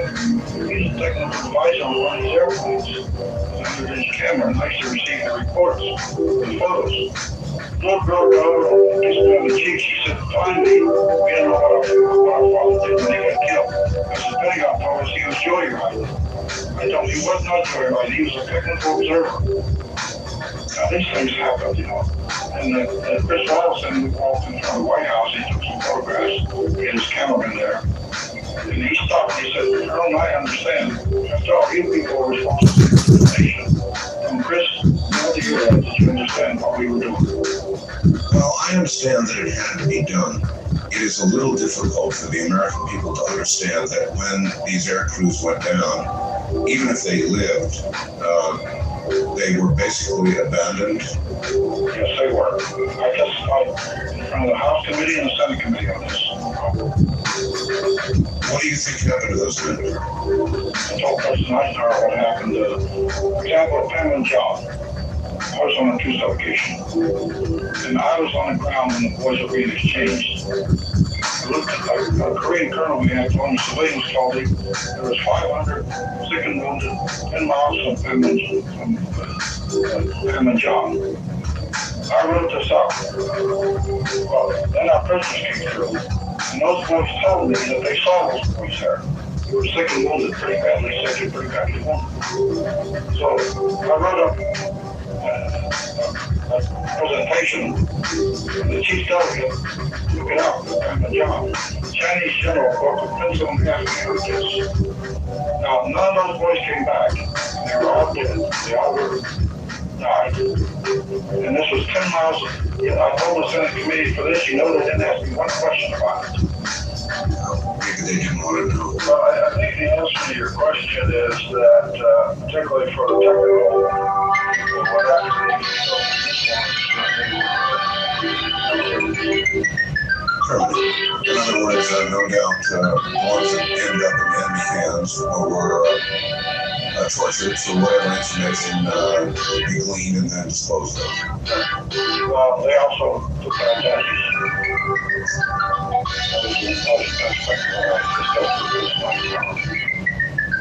I wonder how people who have knowledge of this sleep at night. I mean, do you just rationalize it's war, cold or hot, whatever you want to call it, it's war, and there are casualties? And that's all. They threatened to bury us, and they were threat to us. We have no choice, just like the extraterrestrials. In the military, we always, just in case, it's also government cut short. We did the same thing in extraterrestrials. All right. In case we're going to be ready. All right. Let's talk a little bit about that. You saw a body in 1947. There's no question about what you saw. You know what you saw. It then went on to Wright Field and Patterson. And that really was the last contact of that sort you had until when? There was these planes were flying over the canyon there, and some things happened there. But then what confirmed it really in my mind, corroboration was no question. We financed the laboratory of Walter Reed, which is in Rome. They had the toxic reports, they had the toxic reports, which I had in my file. You had autopsy reports in your file? Oh yes. In fact, some of that's mentioned in the book. And I described it as a question. Okay, well, I described it in the book. One of the reasons why we tried to make flying saucers and they all didn't work was the extraterrestrial himself. Okay, whatever it was, they had no sex organs. He was a clone built specifically by some intelligence for space travel. He was actually a part of the flying saucer. He was the guidance system. So technically he was part of the craft. Yes, he was part of the craft. And he was the guidance system. Colonel, if I may, how did they make that determination? In other words, all they had, or maybe I'm wrong, was dead bodies. Did they have any live? Not that I know of. Not that you know of. We knew it was electromagnetism, and remember, I had some scientists on that team. I discussed this with Herman Overton at Telemundo. He was also on the boss. And he believed in space travel and dimensional travel. And I discussed this with Von Braun, and I was a German scientist. I had two on my machine investigating the one that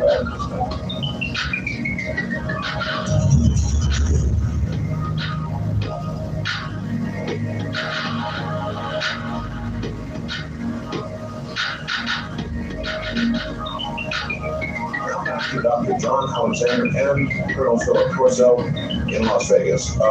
Let's back up a little bit. You said you saw actual autopsy reports. How many details do you remember from that? Well, I don't quite sure. Can you tell us what was in those reports? Well, number one, they had a third eyelid. And this eyelid is a reflective light, as these creatures can see at night.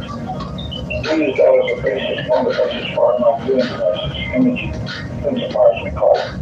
In other words, what we now know as night vision goggles. That's right.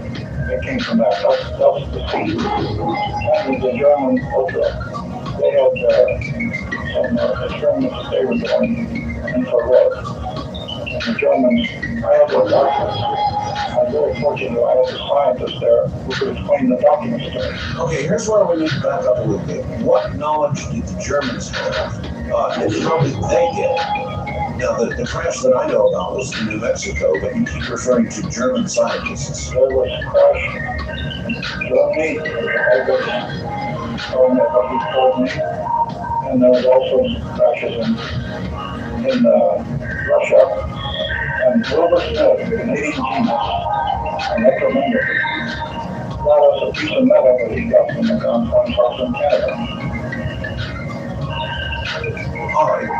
As I recall the last interview, when you were employed by General Trudeau, one day, or serving under, I guess I'd say, one day the general brought you a filing cabinet. This was right after he made me appointed officer. So it was almost your first job for him. It wasn't my only job, unfortunately. I had a lot of other duties. Well, if you were in charge of research and development, John, what kind of work was he doing in R&D? Well, when he was doing horn technology, one of the things that he did was we would recover technology from a number of places. They call it foreign material exploitation. And a lot of it, of course, was Soviet. We would get a piece of advanced technology, bring it in and give it to the laboratories and say, reverse engineer. How does it work? What are the operating parameters? Figure out what this is. Right. So that's a lot of what they were doing. We, of course, checked into another level. The helicopter came from France. Helicopters who took uranium that tried to talk about just one hour to the last floor. Uranium, I got that from the Swiss. Are you referring to depleted uranium shells? I got that from the Swiss. Swiss. And the South Americans had one of the best in the aircraft units at the time. We got a 20 millimeter from the Germans. So we were taking foreign technology where it appeared in the world. Also, the foreign technology also covered other worlds. All right, that's Project Horizon is very important. We were going to put a military colony on the moon in the early 60s. we were going to put a military. In other words, there were plans. Project Horizon. There's 50 pages are in the book. The project itself is 310 pages. In fact, I had a hand in the classified.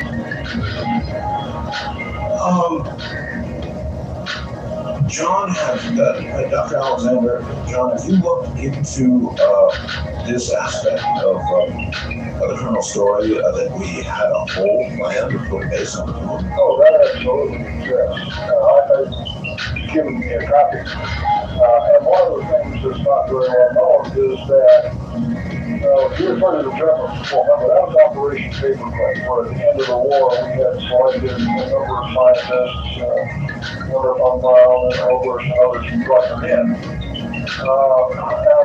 They were working for the Army. And so the Army had developed this plan, and then when NASA was formed, the plans went over to NASA. So basically the plans were very detailed, how to get from here to there, and not just travel, but actually to establish bases and height in space was being thought about in the 50s. All right, so this was sort of an ongoing, we've got to get there before they do kind of plan. Well, it was a wing-based plan and wrote it up like this thing with the Russians. If the plan is written and done through those instructions, they're in the book. What does he give an instruction? See that we were aiming at and the enemy from outer space also. And the Cowboys know about this. So obviously at that point they had a hard knowledge that there were others and that they were not necessarily friendly at all. Yeah, and what we said, just in case was our motto. Just in case, just in case. All right, John, where would you think it would be appropriate we take the story?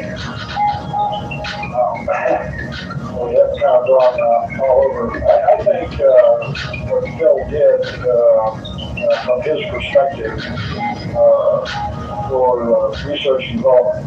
Let me, maybe I'll have another note on my. I have had to talk to a number of Phil's contemporaries, and the story is very interesting. I got to tell you, it's a paradox.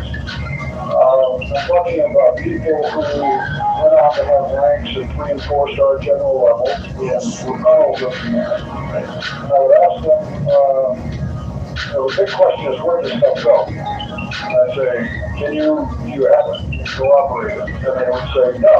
And so I said, and we should not believe Phil Corso. And they said, oh no, he did really strange stuff. In other words, they're saying, I don't want to admit any of this. I don't want any part of it.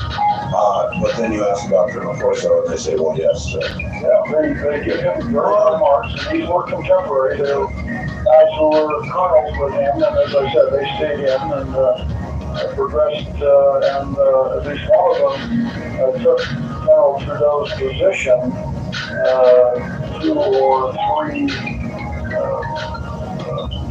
moves down, several years later. All right, let's try developing as we did in the last interview, Colonel, because it is very important. Tell the story about General Trudeau one day delivering to you a file cabinet. Yes, but he gave me a file cabinet. He said, Bill, there's some things in there. I want you to develop a program, utilization and exploitation of these. Utilization and exploitation. Applied engineering. That means go out to industry and people are working on this. You find them, you develop a plan for them. All right, here you had a file cabinet full of all this stuff. Where did he say it came from? He didn't tell me. He said it's in there, I'll tell you what it came from. So normally you were working with Soviet stuff or German stuff or whatever. Yeah. So I would think that at that moment you probably thought that's exactly what was in the cabinet. Yeah, well, I have 3 drawers. I have a Moscow safe. And the top drawer is I even, today he's a kid and he says, that's also a junk drawer. And you don't most guy in and out of that drawer. And because when I roll these artifacts on the table, they look like junk. So he laughed about that and said, where's those junk piles? What was in your junk pile, Bill? Well, a piece of metal, a piece of postcard, and the atoms were lined up and aligned in it. The atoms were aligned. Aligned. That made it give a terrific strength, radiation and pressure. And he gave me the instruction, he said, he told me one day, he said, Phil, I'm going to appoint a special team. You're in charge, and the general that John just talked about knows about that team. He was there at the time to cut off his name. And that team told me this. He said, Bill, this is bigger than Los Alamos. Space vehicles, light as a feather, can travel space, no radiation penetrated, and nothing can harm them. It was big thing. The strength was terrific. You come down and come scratch or anything. Of course, and he told me also, if you find anybody is even coming close to this, come to me. And I have the German scientists work with me on that. So at that point, you took that and you tried to turn it over to somebody in industry and funded them because you had that power. Yes, we did. I had the power to fund. And basically said, back engineer this or figure out what it is, figure out how to make it. Well, Livermore Lab up at MIT analyzed it, of course. Well, they did. Yeah, well, they lined up in it. I wrote them a letter. And I also wrote Reed said, some interesting discussion there. And then left my co-author as a letter. And I wrote to Livermore and I asked them, question whether they could supply. I said, do you remember the contractor out west? We would send all copies back to you and keep them up in here. And they were right. Technical correction, by the way, that's Lincoln Lab. Oh, that's what I said. You're right, John. I'm glad you caught that. That was Lincoln Lab. So it was on California. So we did that. And they reminded me that we made them send all copies back to us to keep them up in their file. And we found it out, so they did that. Now, this is an interesting story. I have a piece of this much string. The atoms are lined in it. There's a tuck you couldn't go in and you couldn't even cut it. Was it metallic or was it like It was string? like thread. Cloth. It looked like that. All right. The nearest thing in this world that we found was nearest that was a spider web. Terrific strength. It stretches spider web for miles. The spider spins it. And around the atoms in it. You can stretch it 5-10 miles before it bends and won't break. And it streaks back into space. Now, we funded that with Miami University. We made flight decks. Well, we couldn't make flight decks because we couldn't get enough of them. We tried to get that to clone the spider, and I think to this day they haven't succeeded. But there's perfect strength in that, in the spider web. Obviously. Atoms are aligned. Atoms are aligned. Dr. Alexander, now 2 pieces of material from this file cabinet that ultimately, I guess, came from Roswell.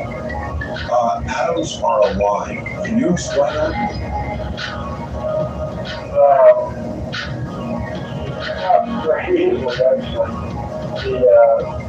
As I understand what he's talking about is that instead of having a random selection of atoms, you're able to establish polarity in such a way that strength is greatly increased.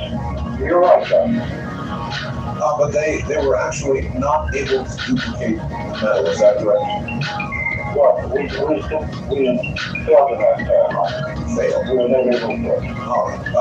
We've done a small atomic engine. It's in the Saturn probes, the Mars probes. Yes. There's our little ion engine that we built for Delmar.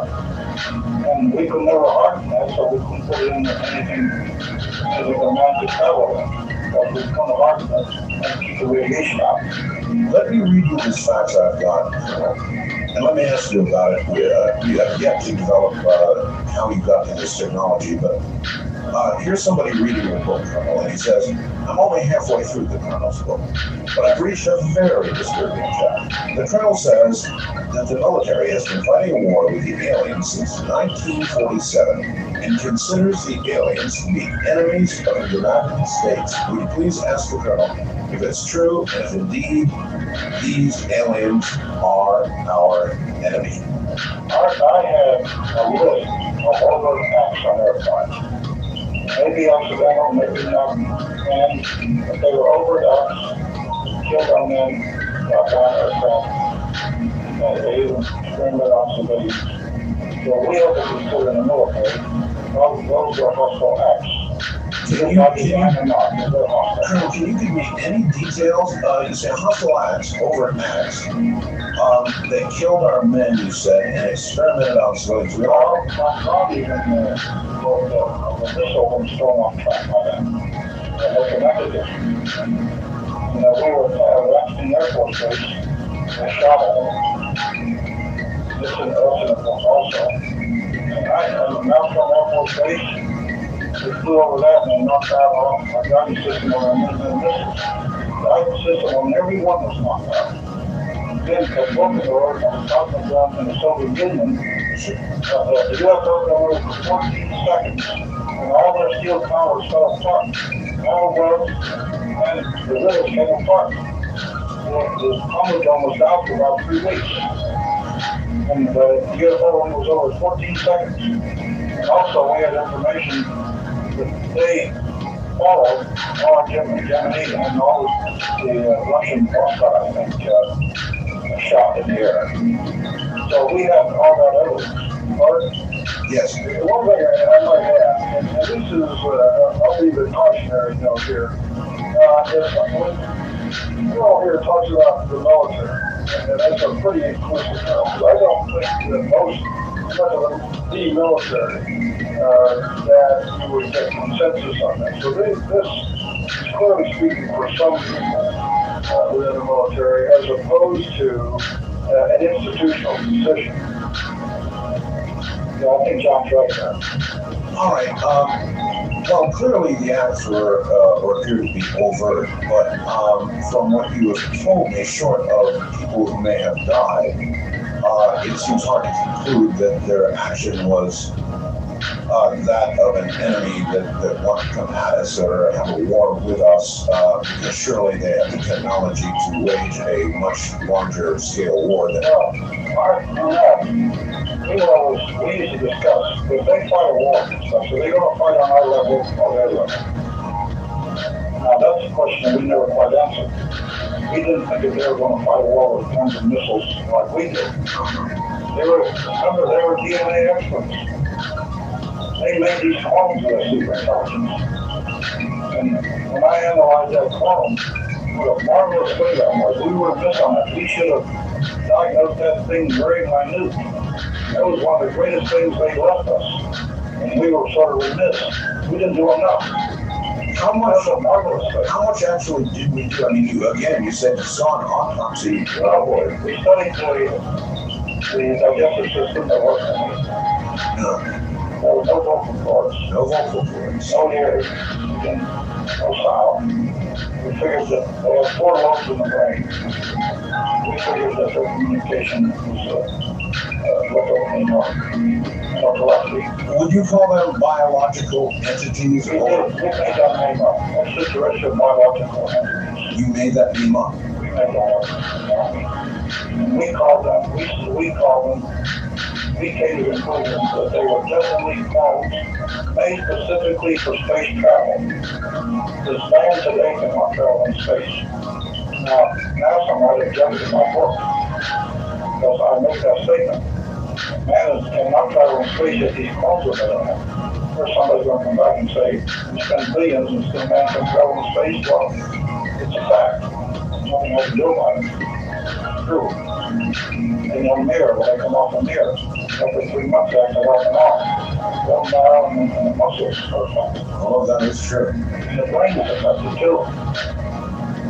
As a matter of fact, there are some very interesting developments with the Dark Mirror and other space flights in which the crews have begun to get out of control. And I think we're not hearing all about Mir right now. This crew is not in control. They've been basically told, stop what you're doing, just rest, we're going to get you out of there.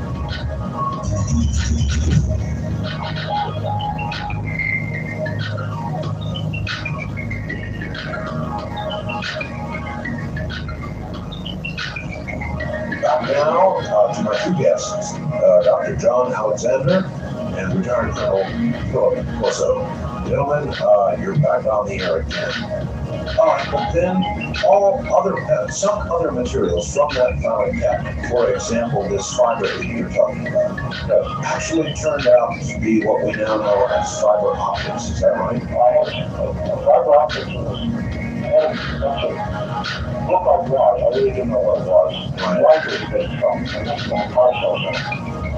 And we send that on the fabric. And from that was a development of fiber optics. In those days, we didn't know what it was. So you just sent it over and said, figure it out. Yes, we gave it a lab. And once again, they weren't doing this gratis or for an investigation. You were commissioning them. You had budget money, research and development money that came along with these items you were doing. We had a budget that was $2 billion. Now, we also gave out R&D contracts, research development, testing, and evaluation contracts. The first item was to be built, a research contract. We funded the building in first, and after that, other agencies funded. So we would fund these to develop. I don't know if it's a comic labs and no dream labs, but I'm allowed to put that one. So Colonel, what aspect of this were you overseeing? In other words, once you gave somebody a piece of this technology and a budget, what did you then do? Well, I was supposed to keep track of it while I was coming along. For example, I adopted a transgender lab, and I had the budget in my pocket. Someone told me, "Go down and see how to get along," and I took one of the other scientists with me and 2 army engineers. We looked it over. And they had told me the misgivings from where I was from. I told them my reputation that bad. And I told them that in this case it's a little different. Look at my Jones and he smiled, usually doesn't smile. And not only that, but since you're doing such a good job, here's your budget. And I handed him the envelope out of my pocket. I want to know the hint to that. Or is heating up a bit now? We need this grand device in the troops for 3 to 6 months. We did it. John knows he has one of the weapons for one of the wage finders. Well, as a matter of fact, Dr. John Alexander has been, would it be fair to say, Dr. a developer of non-lethal technologies for years? Doctor, can you, in essence, back up any aspect of this regarding night vision? In other words, was this, can you see a linear development anywhere with regard to night vision, or was it a sudden jump that would tend to back up what Colonel Corso is suggesting? It's hard to say. And I gotta say, when I first talked about this, how they went about it, he described a classic black program in which the whole back in of itself almost untraceable. Because remember what he said, and his billboard, they found people who were already working the field, so that it would not show up as here's something totally out of the blue. So it could look as though it was some sort of natural progression. Yeah, they all have problems. If Joe is right, it means that you have to rewrite science. You're going to, we also have to rewrite history. Well, we'll talk about the history of science, because it means that, everything up to Nobel Prizes, and the people who have been awarded money and patents and all of that, should not have got some help. Now, we encourage industry to take the patents. And I was supported this pamphlet written in 1963 by General Whitman. We encourage them to take the patent long as they develop. Well, the alternative to that would be to tell everybody where it came from, so there was no choice. Well, we can't do that because of Congress, it will destroy our organization. I certainly would have. At some point, you must have sat down with General Trudeau, and obviously after you realized what you had on your hands in this cabinet, all of this technology, and you must have had a serious conversation with the general about where it came from, or did you never do that? No, we did. Almost every day. Oh. Now, let me tell you another thing about the government too. Now, some of the documents came from the back door. Intelligence check also, not actually what is happening, check omissions. I walked in the general one day and I told General, I've got something here very serious. Now, I gotta let you know, we gotta decide what to do. I told him, number one, no food board in this front house. No refrigeration facilities. There's no routing. There's no storage facilities. There's no recreation facilities. Colonel, I was talking about that. You just said something quite remarkable. On this flying saucer, does that imply that you had a craft? Well, not that we haven't done. I have the reports on that. You had the reports. All right. Did these reports come to you along with the filing cabinet full of all those? So you had a full report on the craft they had recovered. Well, as far as it could be in those cases, what they saw. I understand. So here you have the autopsy reports on extraterrestrial biological entities, robots virtually, or The Sumerians called them Tikis. and then you had a report on the craft itself. Now, you said there were no facilities, and what you told me of the extraterrestrial biological entities, it makes sense. They wouldn't need all that, would they? No, they won't. And also, the general asked me, what do you think is, how did they survive? So I have such reports.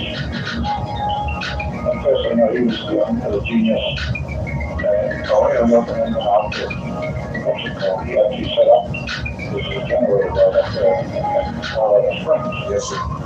And just one of his writings we have, the body itself is an electrical entity, our bodies. Cells are electrical. And you can propagate our system by electromagnetism. That's why he said this. And I told Jello, maybe this is a key, Jello, because they propagate themselves by electromagnetism. Because we knew that their guidance system was electromagnetic because the way it affected some of our missiles. So, from those emissions, we started what we call the radiated foods. And I told him this was true down the quartermaster. Well, that was in Richmond, Virginia. They fed up the steaks that had been on the shelf for 2 years for refrigeration. And we made radiated food today that kills salmonella in chicken and kills canine pork. Yeah, we won't put on the market because it is rare. It's harmless. And the American Science Agency in New York has stated that it's harmless. But the Jupiter won't put out because it says radiation. So that's another technology that came from them. It came to the back door, let's say. It wasn't there. And I've got a fax here that says, "Hi, Art. This is really not complicated.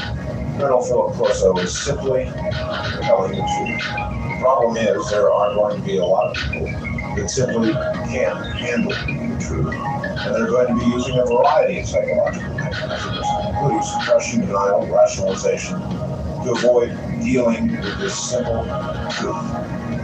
And the truth is that, Colonel, you had all of this material given to you by General Trudeau, which you then apparently funded. In other words, you actually began to go to American industry and give them this material along with budgets to develop this technology.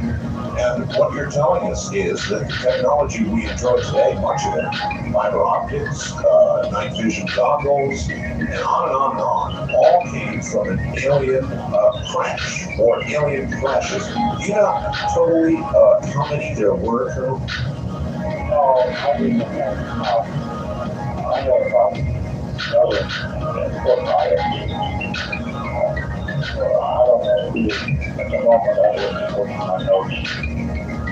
But I think what was taking some Do you know, Colonel, whether you were the only one given these alien artifacts, or whether others were doing parallel work? I heard doing it together most of the we never fertilized those cells, we'll say, our organization. You also believe, do you not, that the Germans were doing some parallel? The scientists actually told me this. People were caliber of All right. You've mentioned the names of several people, Colonel, who were involved over the years. Frank Kaufman, one of the still living first-hand witnesses. I met him at Roswell. I had him as a guest on this program a couple of weeks ago and claimed to have been part of the cleanup team at Roswell. Can you confirm that Frank Kaufman was involved in the cleanup? I met him out there. I think he was a sergeant. And he was very happy that I'm trying to get forward. And we had dinner one night at Roswell in Washington, D.C. That's the first time I met him. He's almost 85 age. And he was very logical and very strong. All right, well, one of the things he did, Colonel, was dispute your claim that a creature was shot at the crash site. No, I'm not sure I'm not certain. So that could be... Fine. All right, since you've written your book, this is a very, very important book. If you believe it, it changes all of our history, or a great portion of our history, and what we think of ourselves. Has anybody senior in government come to you since the publication of this book and told you to shut your mouth? No. Why do you think that? Why do you think that? Mitchell, the astronaut, the time that I was just sort of having.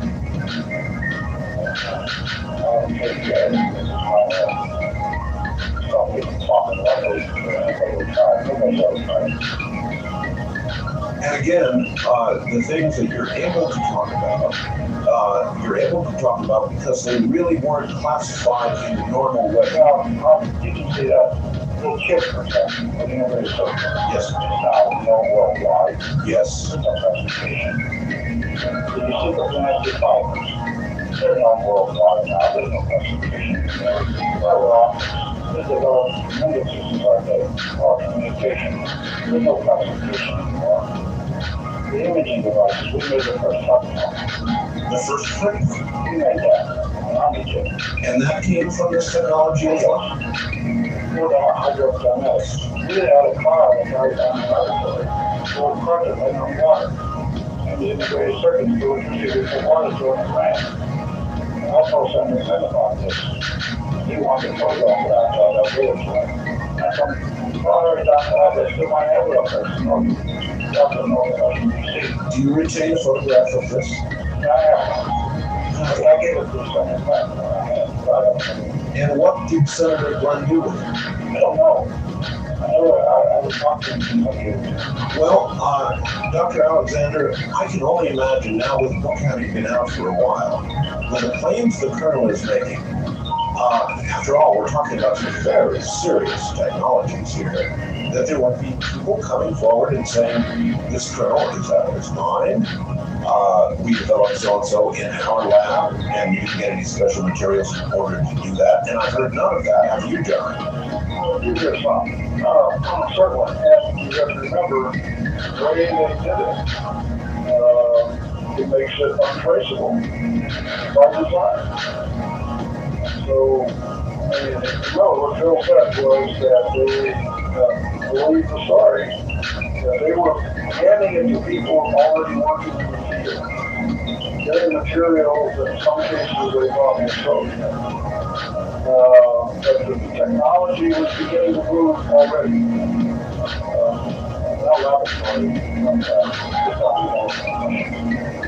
Well, at that time, and I'm just saying what I believe, our technological advances were far ahead of the Soviets, were they not?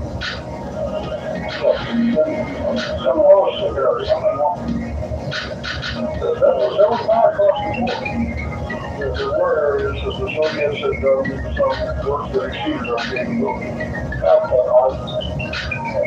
We were really generally, I just pushed other costs around on this initial. Came in one day and said, well, it was something very serious. Soviets take our ICBM and change trajectory in the air. That was a very serious thing. That was almost becoming defects. In other words, it is not a ballistic missile in the sense that you fire it and it has a specific trajectory and goes up and comes right back down. No, it was an ICBM. So they acquired this ability before we did it. But the capability of changing trajectory in space. Okay, we went to General Trudeau and he got around too. That was a very serious thing. We went to work on it. We developed a countermeasure in a short time. All right, you said the reason you came forward is that General Trudeau said that he could speak after his death, but wouldn't all work at Foreign Technology Division be covered under the security requirements, other security requirements that you had to sign? In other words, how were you released not just from his personal oath, but from those other requirements? The requirements mostly in security were on weapons. Some some of the later developments are still classified. I can talk about those. So there are things still I like had all the clearances. And this book I did not provide any security because we didn't have the spec on it. All our key contractors put out, most of them couldn't have the stamps on. The project provided in secret, and it was classified on the general authority. And I did that. And the general told you near his death that you could come forward after he died.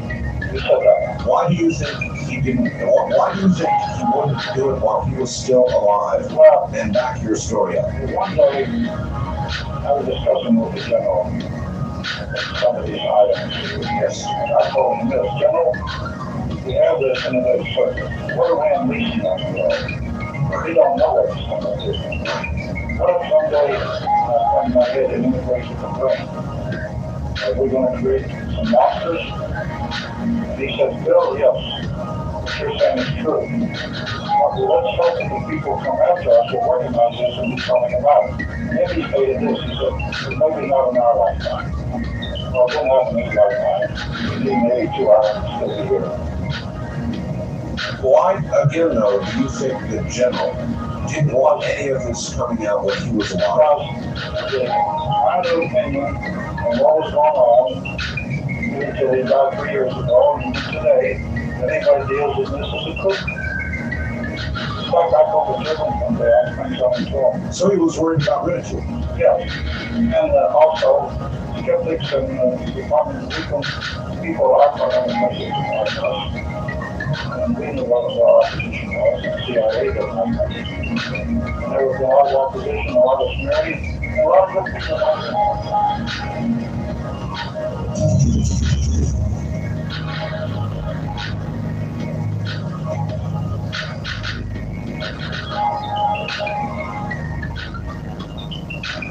All right, back now to my guests, both in Las Vegas, Dr. John Alexander and Colonel Philip Corso. Now that you have come forward, Colonel, with this incredible information, surely there are others, other than General Trudeau, who is now passed on, who could confirm what you're saying. Lately, I have 4 officers working in uniform. In uniform. Officers. And They can find 2 colonels and commissioners. This is true, they go out. And Lieutenant Colonel came as far as two colonels in uniform.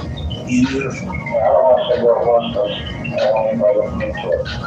They felt out yesterday. It was 2 days ago. They're not prepared to come forward. You know, and I did get a letter from, I don't think he was telling, so when me and McDonald's son, scientist, he confirmed to me in a letter he wrote to me before I left home and sent me a this letter. He talked to people, he was on basic information. He said that Hughes aircraft, North American, and Wright Pat, which was American firm, finally they said, Bill didn't send the holes that we wanted about all our lives.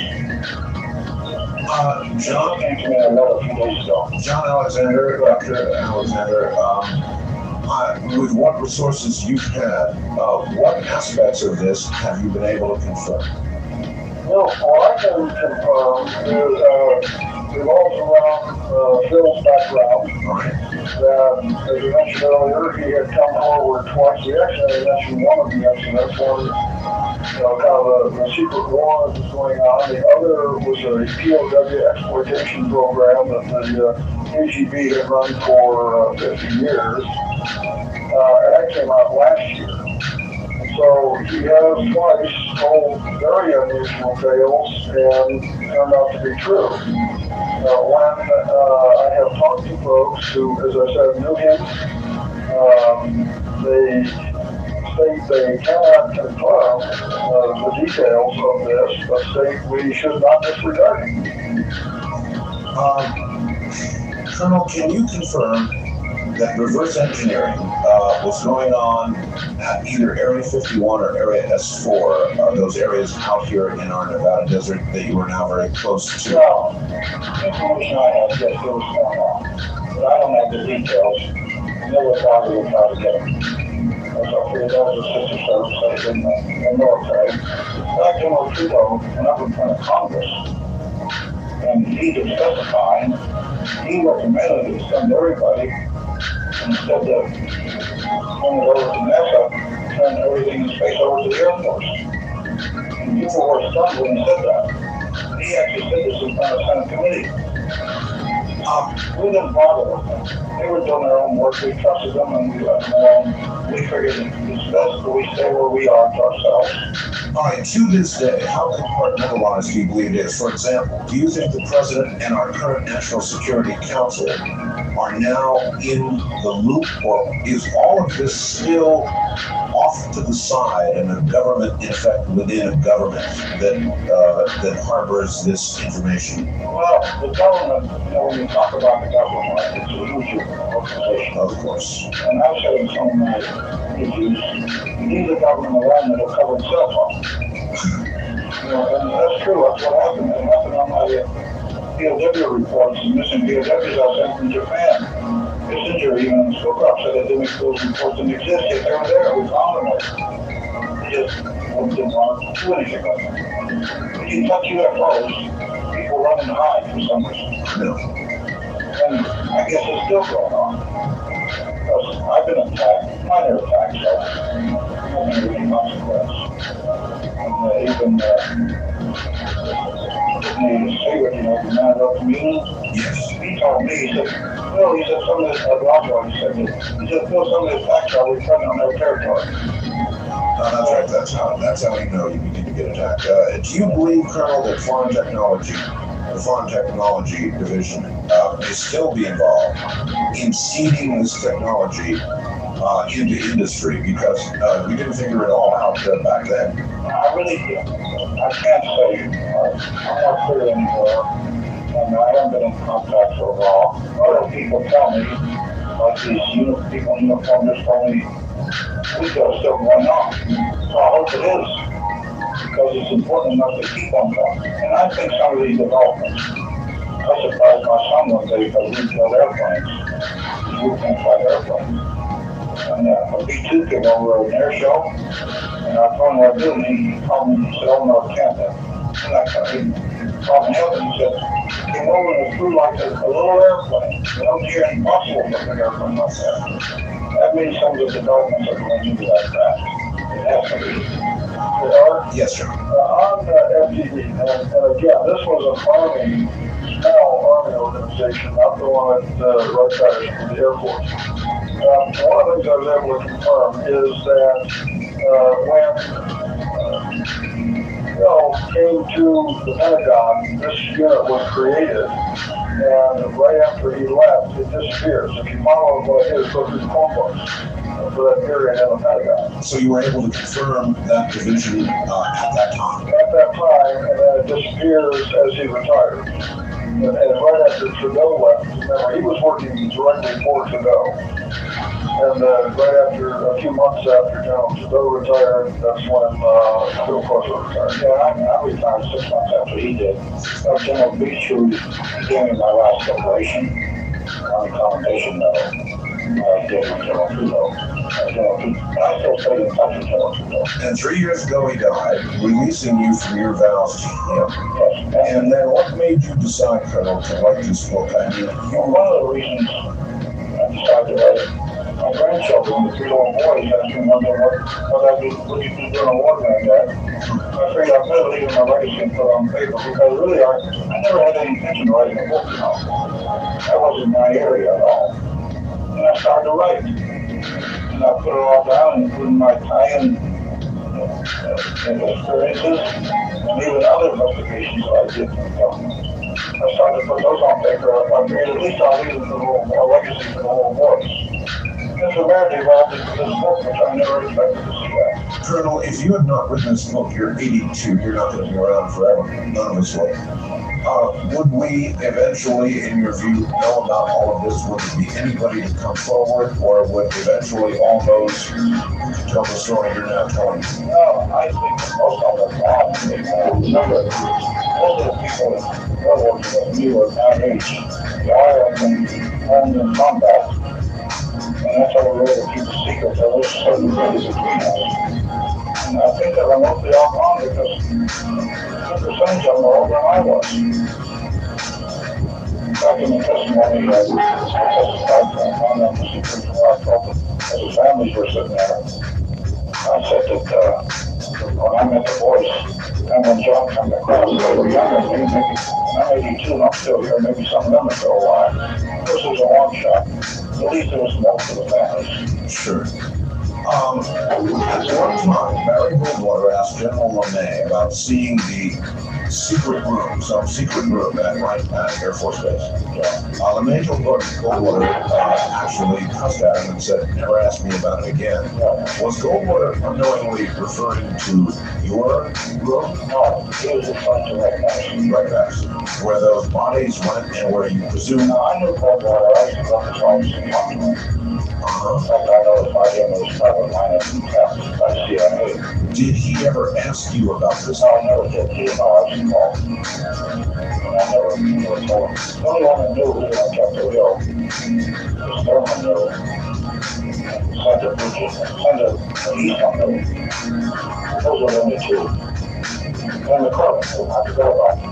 I was big friends with John McCormick, the Speaker of the House. He knew also. He knew. Because I went out to my team with him, gave a lecture. And Speaker was a Randall man. He was a good friend of mine. We got along good time. So he knew I told him about it. One wonders, and it is reasonable to ask her, why you were the only one who was to forward this publicly with this information. It's incredible. I don't know. Maybe I don't know any better. I don't know. Colonel Corso, what you have said, what you're saying in the book and here on the air, is so incredible, so fantastic, that you would have to imagine that there would be elements within the government and out of it that are aware of your information, and there must be some kind of battle going on between the people who know about whether it should become public or not. I mean, this affects all of our recent history, Colonel. Is there a battle going on? Will there be others? Are you the last? What do you think? No, I've had calls from some. And they'll come forward and fine, but I can't expose their names without their permission. Now, also another thing, I really don't think that this is going to cause any panic. Because I think when I saw Roswell and these guys are showing up to meet me, they're accepting this, they want to know. And they're accepting it, and they're going to go right along with it and live with it. There's going to be any explosion or panic. I think they're accepting it because it's in the future, and I think it'll end up that way. That's the way I hope it ends up. It's part of history, it's written out, the young ones accept it, and mostly I want the young ones to accept it because we won't be here that long, and they will still be around. And I think that's what's going to happen to the book. It's going to be accepted. It's what they want to hear. They are. Yes. Should I interrupt the administrator and have a chance to talk? I'd like to mention, he started to say that Phil was high energy, and I think we can see that, but he's now in 17 hours today. I understand. But it might structure the kinds of questions you want to answer in this second. All right. There's news breaking tonight. This may seem funny, but it's not. They have constructed the world's tiniest guitar. It's about the size of a single blood cell, 20 times thinner than human hair. It has 6 strings that can be plucked, but they are actually too small to be heard. Is this kind of... Actually, scientists at Cornell University carved the guitar out of crystalline silicon to demonstrate possibilities of building devices at the microscopic level. Could this be technology derived from this same group of artifacts? It could be, because some of the things in there make a little sense. That you just said. The first transistor I saw was almost out with microscopic little wires in it. What happened to all of those materials, the ones that were not turned over to industry? What happened to those materials? I really don't know. I left my files there on my papers when I retired. I left all the blogs about it as mine. You're a good soldier. You didn't take anything you're not supposed to take. I was supposed to be the man to stop people from taking things like that. Thank you for joining the I was stream. one of those. And I couldn't betray the trust this general had in me.